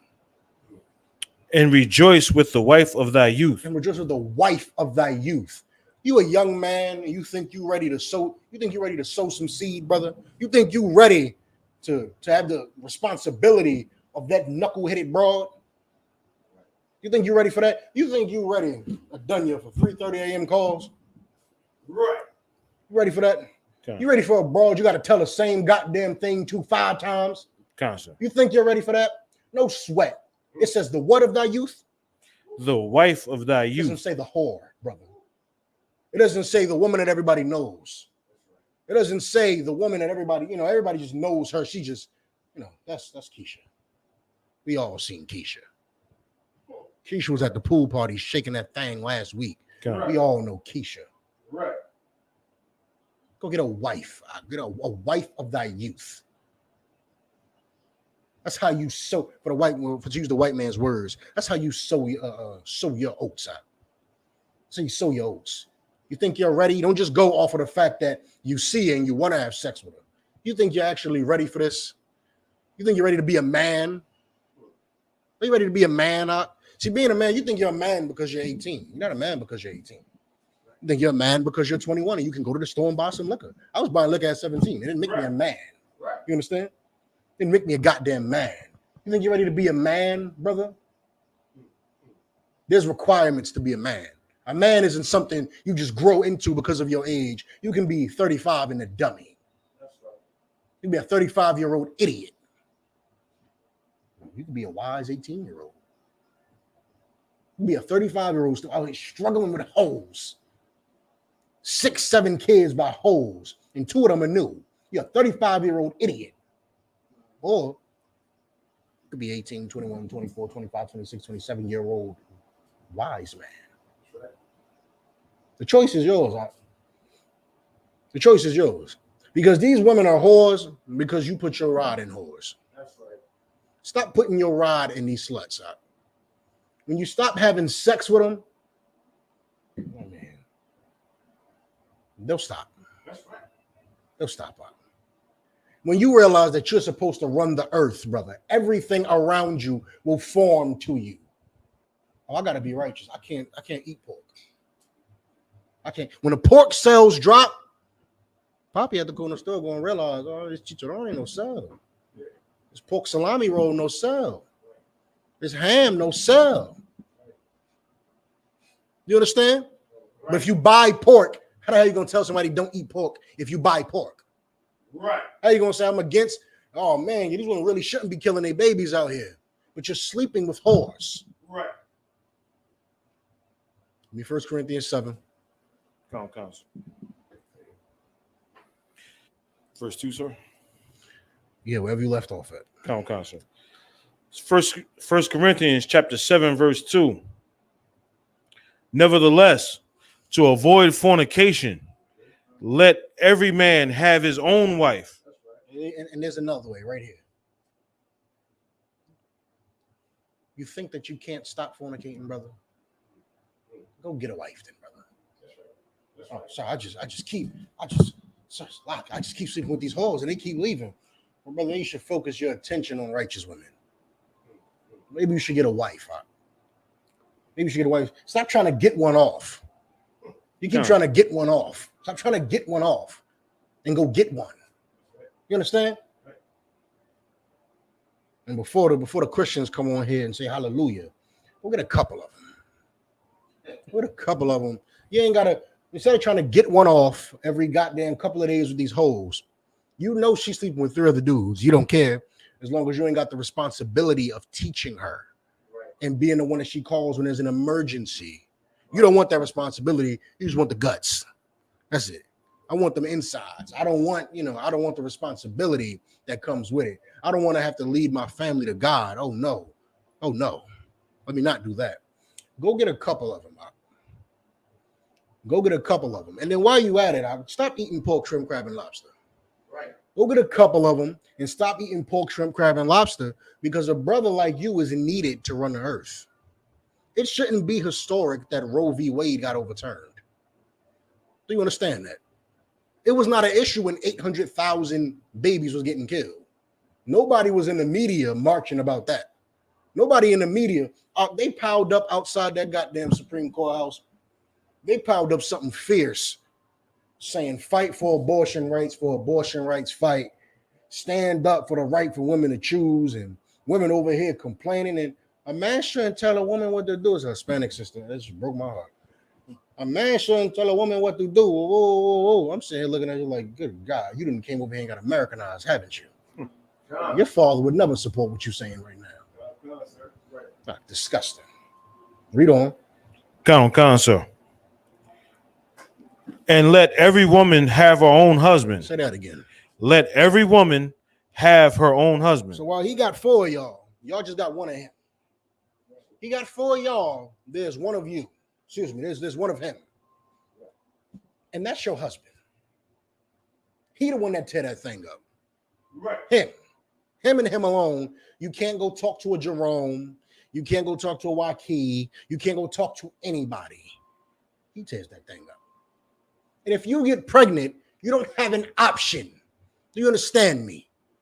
If you don't want to get pregnant, keep your legs closed. That's right.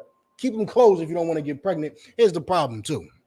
If you're a woman that don't want to get pregnant, it's not a sin. You say that off the bat. It's not a sin if you don't want to get pregnant. But if you are a woman who don't want to partake of her most powerful thing she can do, you're probably useless. I'm going to just keep it honest with you. You're probably useless. You don't want to bring a child on this earth. Why? Do you know that you're a bad mother already? Do you just know that? Do you know nobody should have sex with you because you're a terrible mother? That's why you're a whore? Right. Someone tell me, be honest, why are you a whore? Just go ask a random one, why are you a whore? Why? Do you just know you're no good? You just know you're terrible? Let every woman have her own husband. You understand? You don't have an option. Your option was open your legs or close them. When you slept with that man, you slept with him for life. Right. That's it. And if you don't want to have kids, it's probably because you're useless. That's right. How many women I've seen coming in talking about I don't need no man. I'm sure. Okay. I'm sure. I'll just cook for the brothers. Now, mind you, they're of marriageable age. Meaning they're not 60. Where, ain't nobody checking for them anyway. They ain't 60. Some of you bros look rough at 50. We ain't gonna talk about that. They of marriageable age. Yeah. And they come in here talking about, I don't need no man. I could cook for the brothers. I could do this for the brothers. That sounds wonderful, doesn't it? Just sounds wonderful. Sounds wonderful. You're useless. That's right. That's right. You're useless. Your desire, the Lord made your desire to a man. That's right. You have no desire to a man. You're special, aren't you? You're just a special case. And we should adore you because you're special. Right. You're useless. Your desire should be to your husband. As a young woman growing up, you do not see your mother with your father and think, I don't want a man. You see your mother receiving perfect instruction from your father, and everything he says to do, good things happen. There's no way you grow up not wanting a man. Do you know what the problem is? Your daddy is not in the house giving your mother instruction. He's not. There's no perfect instruction coming down the pipeline. There's just more pipe in her than she should need coming down the pipeline. That's all that's happening in your house. Your father is not there giving your mother the instruction that she needs, so you grow up thinking, I don't even need a man. Right. It seemed like mommy could just have sex with him. That's all she need him for. She make the decisions. Mommy go down to EBT and file that paperwork. Mommy do that. Mommy the one that made sure we got Medicaid in this house. She do that. Mommy does that, man. Mommy dressed me up for school. Right. My no good daddy, he living somewhere in another town. My mother said he ain't no good. I don't need no man. Go ahead. While you chew on your crab legs. Good. Keep reading, sir. Mm-hmm. Come, sir. Verse 3. Let the husband render unto the wife due benevolence. And have proper sex with her. Come, sir. Have proper sex with her. You get one of these you get one of these young things, hope you're ready. You get one of these young things, I hope you're ready. She want to have sex all the time, every day, all day. And when she's on her goddamn period, it's worse. Constant. Right. It's worse. Get one of these young things out, you probably make sure you're prepared for that. Right. And this helps it. Who said sex was a spiritual? Sex is spiritual. That's a spiritual connection with her. The pure physicality of it. Nobody said physical can't be spiritual. Nobody said that. You understand that? Nobody said that. Physical can be spiritual. And when you tie fire to your wife, you were helping her. You're keeping her spirit in line. You understand that? You know, spirit in line. You're keeping her obedient. I hate to break it to you. I know you want her to obey you because the Bible says so. She obey you because you lay rod to her. That's right. You just want her to be a trooper. She's not a trooper, brother. She is not a goddamn trooper. She is not. She's not. You want her to obey you because, you know, we both follow Christ. If you treat her like that, brother, you're going to have a whole lot of problems. Right. Whole lot of problems. Right. She love you because you ride out. Now, there's other reasons. Don't get sir, you said you said she just loved me because of sex. I ain't saying that. I ain't saying that, brother. But if you want your relationship to be proper, you want your relationship to flourish and be a good relationship, so you ain't calling me 1,000 times and you ain't calling Jennifer Hyman 1,000,000 times.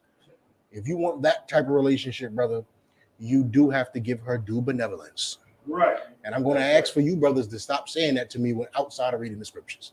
Stop saying due benevolence. I'm tired of hearing that goddamn phrase. Tie fire is one west. Due benevolence is absolutely in the scriptures, so it is absolutely one west. If you were talking to me outside of the scriptures, brother, please use tie fire. Right. Stop telling me about due benevolence. Please stop telling me that. Please read on. The wife. You. Oh, slacking. And likewise, also the wife unto the husband. Mm-hmm.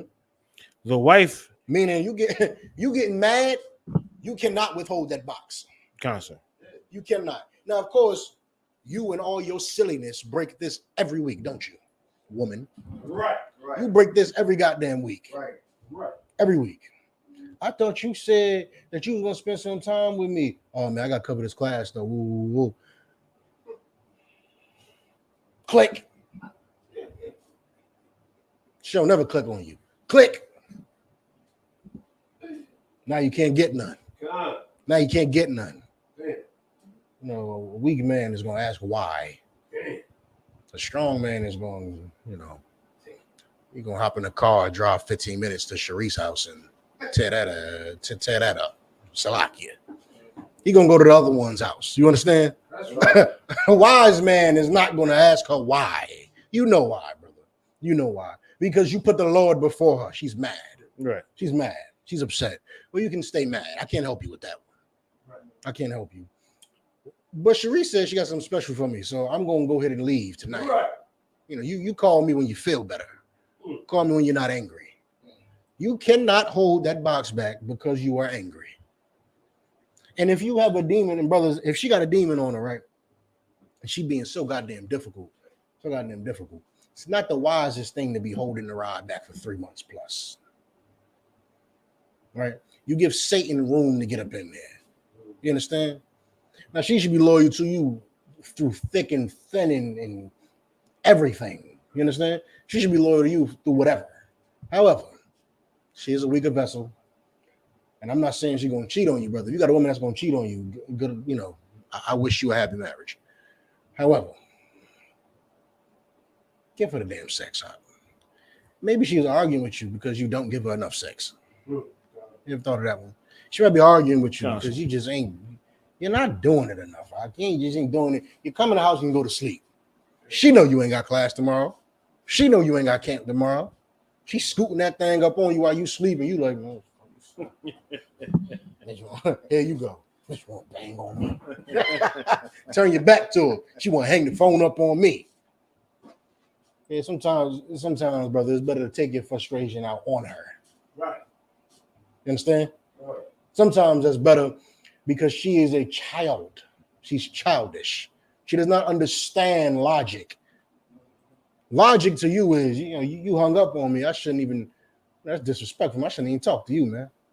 I don't deal with stuff like that from men. A man can't just hang the phone up on me and he gonna act like we all cool. You understand? Man can't verbally disrespect me and act like we all cool. That's not your homie.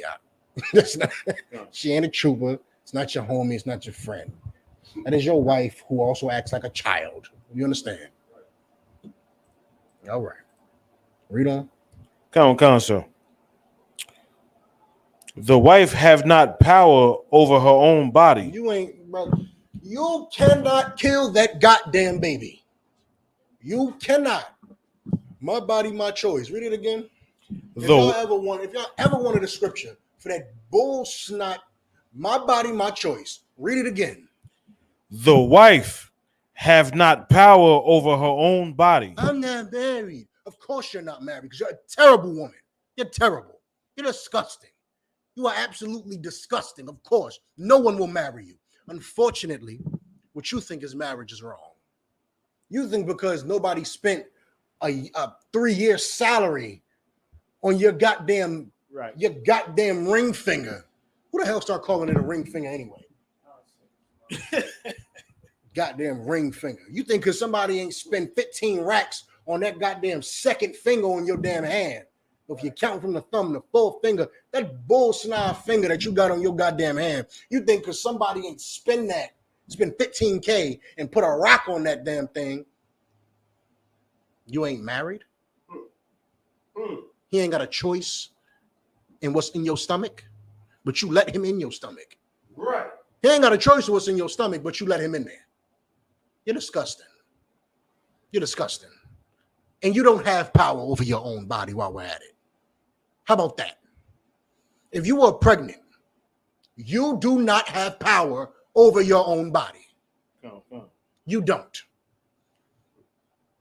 My body, my choice. That's not, we ain't even going to talk about the fact that that baby is an entirely different body. It is an entirely different body with a heartbeat at 6 weeks.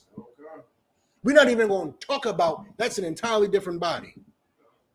It need me to live, so if I kill it, it ain't none of your business because it was living off me. I seen this broad, I couldn't make this up. I seen a white man doing interviews on a college campus, and a sister walked up to that white man. It was an abortion debate. He's there saying abortions are bad on a college campus on purpose because everybody gonna walk up and say abortions is good because college campuses are disgusting. It is a place of parasites and viruses. She said, why can't I kill it? A baby is basically a parasite. It just sucks the life out of the mother. I gotta eat more to make it survive, and I gotta give extra vitamins. I gotta take a prenatal I'm sitting here listening to this. Damn near a tear formed in my goddamn eye. Because you ain't just saying this. You saying it to the white man. You ain't just saying this. You ain't just an idiot with your own YouTube channel. You're an idiot saying it to our enemy. I have sex with you, and you are running to my goddamn enemy saying, yeah, he put a parasite in my stomach.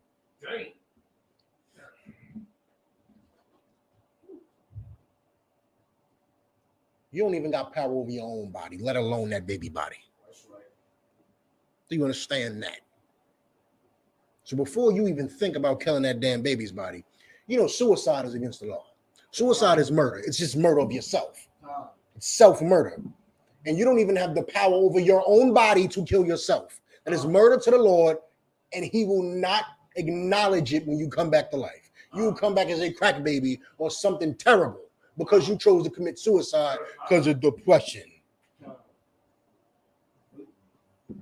Depression. You can't commit suicide because of some goddamn depression. The Lord will you'll kill yourself, and the Lord will bring you back and kill you 4 times before he allows you to live a regular life. How about that? Right. How about that? And the reason why you're going to die 4 times is because your soul will just be broken. You'll be a crack baby one time. You'll die by gun violence the next. Car accident the next time. The last time you're going to jump off the Empire State Building. Right. How's that? How's that? You can't even kill yourself without consequences. What the hell makes you think you could kill somebody else? If that's the case, if that's the rules we playing by, I know a lot of brothers that need to get out of jail right now. That's garbage. If we can kill people and there's not supposed to be no consequence, you should not have police, and every brother in jail need to get the hell out of jail. Because apparently murder's fine. Read on. Come on, sir. And likewise, also the husband hath not power over his own body, but the wife. You ain't got power over your body neither, brother. That's hers. You understand? Now it's your body, but she got the power to make you have sex with her. That's why you be careful what you put your ride in. You think you just getting one off. See, here's the worst scenario, right? I'm just gonna get one off. Let me get one off real quick. And then it turns out, all of a sudden, this hoe want to be loyal to you. Oh no. You thought you was gonna have sex with her, and you know she a hoe, she gonna leave me eventually. And what if she decided to be loyal to you? What if this slut, who is a terrible woman, decides to be loyal to you? And now you stuck with that. You're stuck with disgustingness because you could have swore up and down this is gonna be a hit and quit. You was gonna tell her you was an Israelite. I'm an Israelite. Whoa. Yeah, you're gonna have sex with her. I know she's gonna leave, but at least I did my part. I told her. And what if she stays? I gotta call her sis. What's wrong with you, man? Don't ruin my life. You ruining my life now. You gonna ruin your own life. You gonna ruin lives. Ruin your own life. Don't do something that inconveniences me, sis. Oh, good God.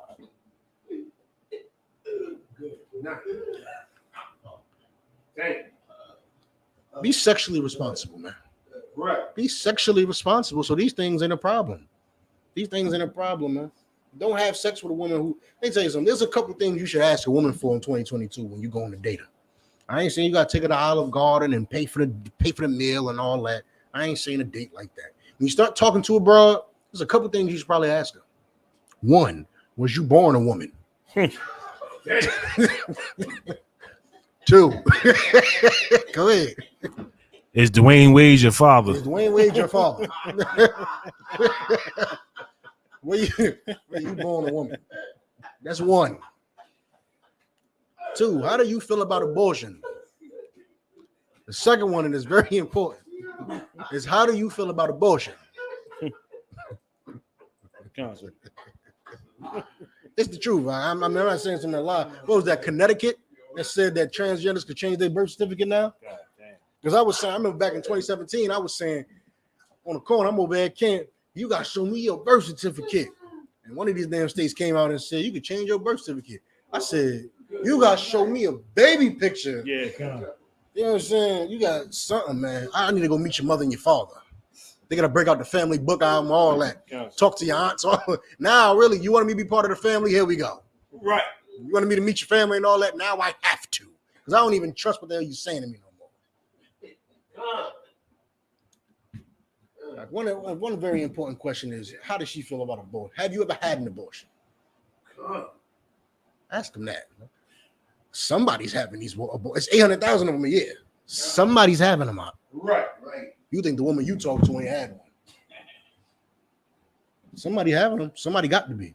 And I put money on her. Right. That's what I do. I put money on her. That woman you texting, you whoever, if one of y'all texting a woman right now, I'll put money on her. She had an abortion. Ask her. I'll put money on her. You understand?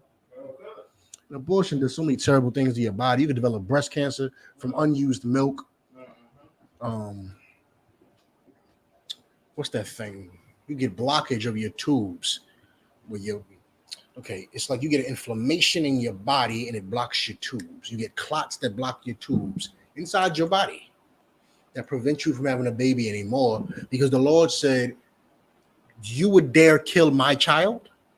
Right. That's the Lord's. That belongs to the Lord. Now the Lord stops you from having babies. Terrible things can happen. You can die during the abortion. The depression that come after the abortion. Right. Here go. They're gonna give you an abortion, a post-abortion pamphlet. Here's some things you may feel after we just killed your child. Depression, one of those things. Talk to your local care physician, and why don't you just don't murder somebody? Right. No brothers in the street murder somebody, throw up, can't sleep. Chasing your dreams, throw up, can't sleep. It just happened over and over. Oh my God. And here go you sitting in the goddamn stirrups, getting that thing yanked out of you. You made the person. I just went and clapped them. You made the damn person. You made him. You yank that out, and you should expect depression. You should expect those things. You should expect to never be able to have kids again. Those are things that could be a side effect of murdering a baby inside of your stomach. Breast cancer, no more kids, health issues, depression. Those things come. Right. They should come. There's a consequence for murder. Right. If an adult man has to go to jail for murder, you do too. That's right. That's right. Go ahead. If I may, sir, what happens if that whore all of a sudden wants to stay with that man and have a child, right? She already had 5 abortions. Now she wants to have a child this time, you know. It's unhealthy. It's bad, you know. That child is going to suffer. That child going to risk the effects of being how you call it, deformed. You know, mental issues. You know what I'm saying? Yeah, that's what I said. That's what I said. What are you a whore for? Why are you a whore? Do you know that you're a bad mother? Do you know? All of these, let me tell you something. Let me tell you a secret. The Lord is sending us the spirit of mental illness in America. That spirit is here, and they got all these mass shooters running around. Yeah. You know something else with these mass shooters, man? That's right. They believe they're victims all the time, right? Broken households. No sense, huh?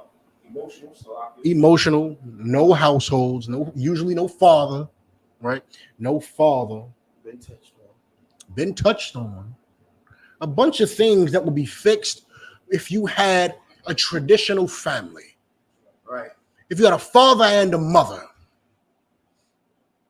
The Lord sent that spirit here because America refused the traditional family. You believe little boys can cut their rods off and little girls can form their vagina into a penis. No sweat. Right. You want confusion. All the Lord did was just give it to you. He let you have it. You asked for it. So he just let you have it. Just let you have it, man. Somebody read on where we was at. Yeah, kind of want to come, sir. Let's get to 5. Verse 5. Defraud ye not one another. One the other. Salakia. Defraud ye not one the other, except it be with consent for a time, that ye may give yourselves to fasting and prayer, and come together again, that Satan tempt you not for your incontinency. Salakia. Meaning you don't have, if you stop having sex with your wife, right? If you have such little sex with your wife, now it could be the case right here. Got 4 ribs, right? 4 ribs. Bouncing, give this one ride, give that one ride. This one live in a different state, and then you get this one ride, right? I'm not saying you got to have sex with all of them every day. Right. I'm not saying that. Right. What I am saying is you need to be mindful. Right. Be mindful of your responsibilities. Sex is a responsibility. You should be mindful that you're having sex with all these women. Now, if she has sex with you, she took on that responsibility too. He got 5 ribs. He might not have so much time. Ooh. Right. She should be mindful of that too. Right. And she'll still get with you, so don't worry about that. Right. Be honest up front. Don't lie. Don't get the lying.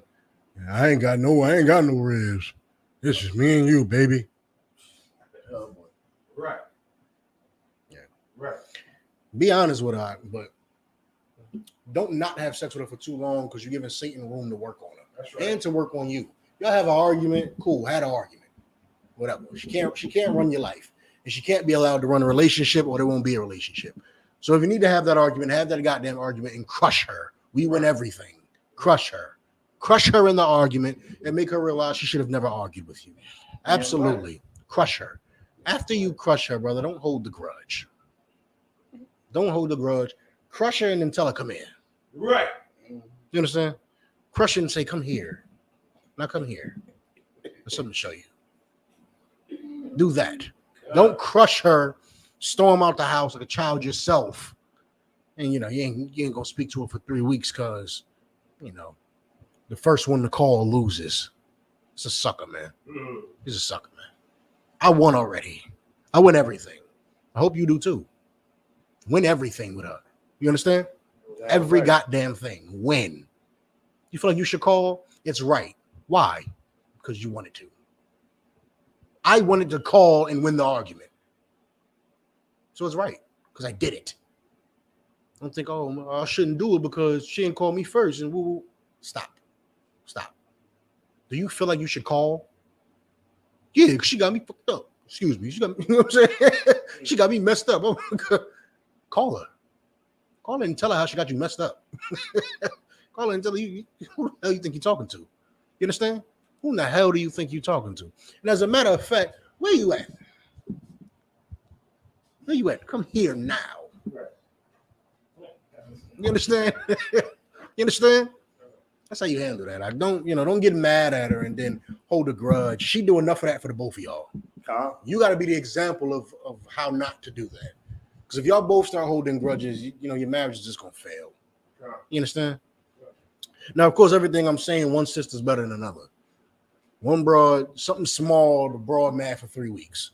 Another sister, something small, she don't get mad at all. She mad in that moment, and then it's over. Right. Another sister, she mad for 2 days. Right. One sister is better than another. But you have to be who you are. You can't hold no goddamn grudge out. What, you gonna stop having sex with her? Now you sinning. Calm. You understand? Calm. Don't let no grudge, man. No grudge. Here you go. She broke a dish. Man, I told you stop walking just like that. Here she go. Who the hell you talking to? And it blow up like that. Y'all go on for 45 seconds. You walk off. She got me messed up, man. She got me messed up. So now you ain't talking to her for 3 weeks? Because she got you messed up over a dish? Nah. You can't be as childish as her, brother. You can't be as childish as her.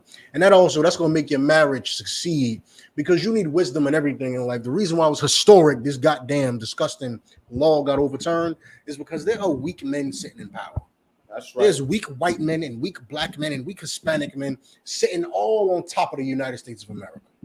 That's why America even let this happen. Who the hell lets their wife kill what you put inside of her? That's like working. You would let her kill what you put in her. Would you let her burn the money you bring home?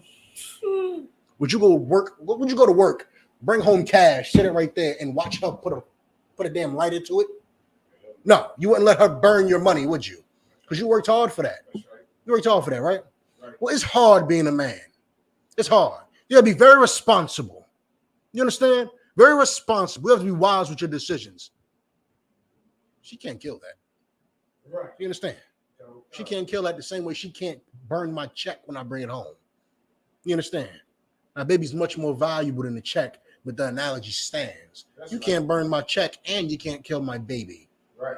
Do you understand that? That's right. Read on. Khan don't want to come. But I speak this by permission and not of commandment. Anything, whatever I've said that's not a commandment, that's not a law, go ahead and ignore it, please. You can have sex with a whore. You can. You can. You can. If she tells you she ain't got no man, and according to what you can find out, she ain't got no man, and you put your rod in her, congratulations, that's your wife. I give you a round of applause. Want a bouquet? It's yours. The goddamn thing is yours. Do you understand? It's yours. I can't tell you not to do it as law. I will tell you not to do it in wisdom. Don't call me. You come here to fix your life. Don't come here and mess it up. Right. Right. You're going to come here to fix your life. You sleep with whores all in the world. I don't know why my relationships never work. Oh, because A, B, C, D, E, F, G. Oh, okay. We going out. Go talk to this whore. Do me a favor. When y'all start arguing, lose my number. Right. Don't call me, but when y'all arguing, lose my number. You understand? Read on. It's all advice. Not everything I've said, but if something I've said is not a law, it's just all good advice. Yeah. Very good, wise advice that has stood the test of time. Do you understand? Sometimes that fat booty hole you want to sleep with ain't it. Sometimes you gotta get a much more modest back, much more modest rack. Still be pretty in the face. I ain't telling you gonna get no butterface. we got standards, right? Down here. I ain't telling you get no butterface. Yeah. But she might not be, old girl from the block. Old girl you see every day walking down the street. But that's a good thing, brother. You don't see her walking down the street every day. That's a good thing. Right. Because you know what that means? No one else sees her walking down the street every goddamn day either. She's well kept. What's under the clothes is a goddamn secret like it should be. Right. That's right. We know what you got under there. You don't have to advertise it. You understand? Right then we love Sundress Summer, man. Be honest. Now, as a man, this is why you love Sundress Summer. I'll just tell you. Because she's telling you what's under there without telling you what's under there. That's right. She's showing some modesty while still wanting you to come talk to her. Right. That's why you love Sundress Summer. Now, there's whore sundresses too. There's whore everything. I'm talking about you love Sundress Summer because a woman is hiding a little something. And something about her not being openly whorish, you like. You like it. That's why you like Sundress Summer. So when Sundress Summer pass, don't just go start dealing with the winter whores. Right? Don't just go deal with the winter whores. Choose modestly. All right. Read on. Still got that story done yet? Read on. For I would that all men were even as myself, but every man have his proper gift of the Most High. One after this manner, and another after that. One after this manner, and another after that. And Paul, who's writing right here to the church in Corinth, Paul was able to not sleep with a woman. Ever. He's good. I can't say ever, but since when he came in the truth, he did not have a wife when he came in. He did not obtain one. He was able to focus completely on the truth. He's able to not have a woman. It's a good thing. You don't have that skill. I'll tell you right now. I will tell you myself. You don't have that skill. I'm helping you. Don't call the general saying, sir, I think I want to take that oath. No, you don't. And he won't let you. I'll tell you right now. He might what's the word I'm looking for? He might give you an ear and let you explain your reasoning as to why you just don't need no man. You don't need no man. It's good. That's the why. He'll let you talk about why you don't need about why you don't need a woman. He'll let you talk. Same thing for a woman. Why you don't need a man. But as a man, he'll let you talk as to why you don't need a woman. I don't need it. I just feel like I need to focus all the way on the truth and all the way on. Okay, brother, I hear you. Do me a favor, right? Just do the truth. You don't got to take the oath out. You don't want a woman, just don't go get one. But if I make you take an oath, you can never go get one. Do you understand the difference of that? I'm not going to go get one. I can never go get one. See the difference there? I'm not going to punch you in your face. Right. I'll never punch you in the face. That's a great difference. I mean, if you do something that I feel like I should punch you in the face for, I'm probably going to punch you in your face. And I'm never going to punch you in the face. Meaning, no matter what you do to me, I'll never punch you in the face. You see the difference? One is absolute. One is just, a choice. You think you don't want a woman? Make a choice. Make your own choice to do that. Don't go to no priest and make no goddamn oath, because he has to hold you to that. And it's going to hurt him seeing you hurt. So spare yourself and your brother that pain. It's going to hurt him seeing you hurt, knowing damn well 2, 3, 4, 5, 6 years later, here you go needing a woman. And here you go with him having to hold you to a goddamn oath. Don't do that. Don't do that. You don't want a woman? Cool. Don't go get one. But more than likely, the issue isn't that your man that can't have them. Your man needs to learn how to have them. That's more accurately your issue. Learn how to have them. You don't need to just not have them. Maybe for a while, you can get rid of them for a while, not have them. You should learn how to have them. You understand that? You should learn how. All right?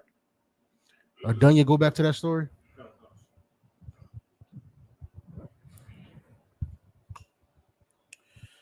Writing for the court majority, Justice Samuel Alito said that the 1973 Roe ruling and repeated subsequent high court decisions reaffirming Roe must be overturned. Roe must be overruled because they were egregiously wrong.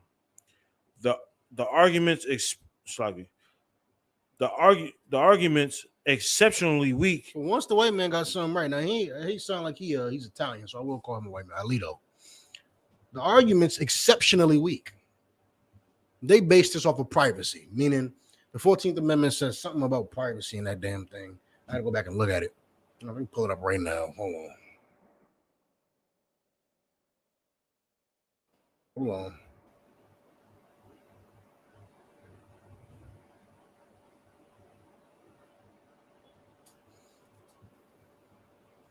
Yeah, you can't deprive a person of life, liberty, or property without due process. That's what it is. It's the due process law. You can't deprive somebody of life, blah, blah, blah, blah, without due process, right? And they say that's like the Privacy Act, right? So it's like privacy. Cool. How in the hell is abortion privacy? Basically, what women said was, I'm going to kill this baby and mind your business. That's privacy. Right. Now you say, hey, man, I'm changing. Mind your business. That's accurate. Right. Mind your business. I'm changing. I'm in here with a closed door. Mind your business. I'm changing. Done. Right? Hey, what's in your bank account? Mind your business. I earned that. Mind your business. Right. Done. Hey, I'm about to kill this baby we both made. No, you not. Hey, mind your business. Oh, what the hell you mean mind my business? I put it in there. The hell are you talking about? Here's the funny thing, right? Just get a little cruel. Your eggs fall out every month. They die. They die. My sperm lives inside of me and gets recycled. For about 3 days, I believe it is, your sperm stays alive in your sac, and then it gets recycled. Recycled and recycled and recycled and recycled. Your egg dies and dumps out of you every month. You have a finite number of eggs. Meaning after you run out of those eggs, you have no more eggs.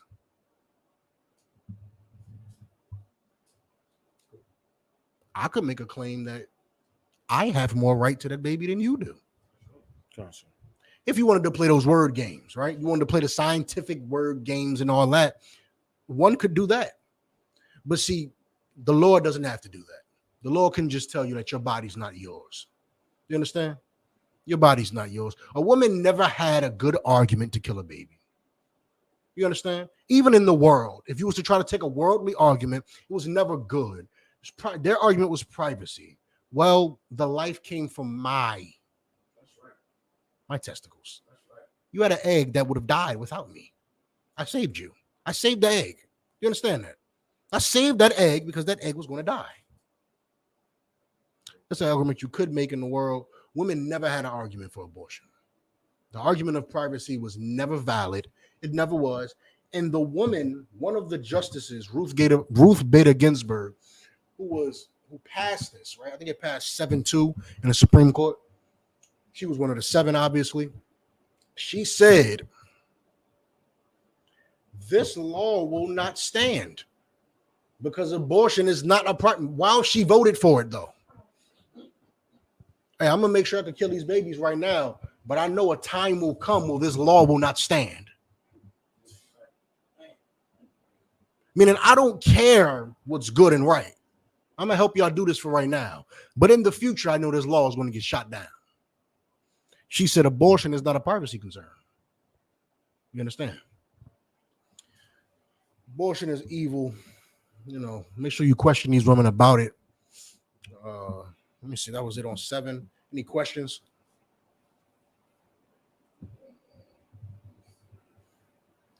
No sweat. We're going to wrap that up. I'm a visual like Majim.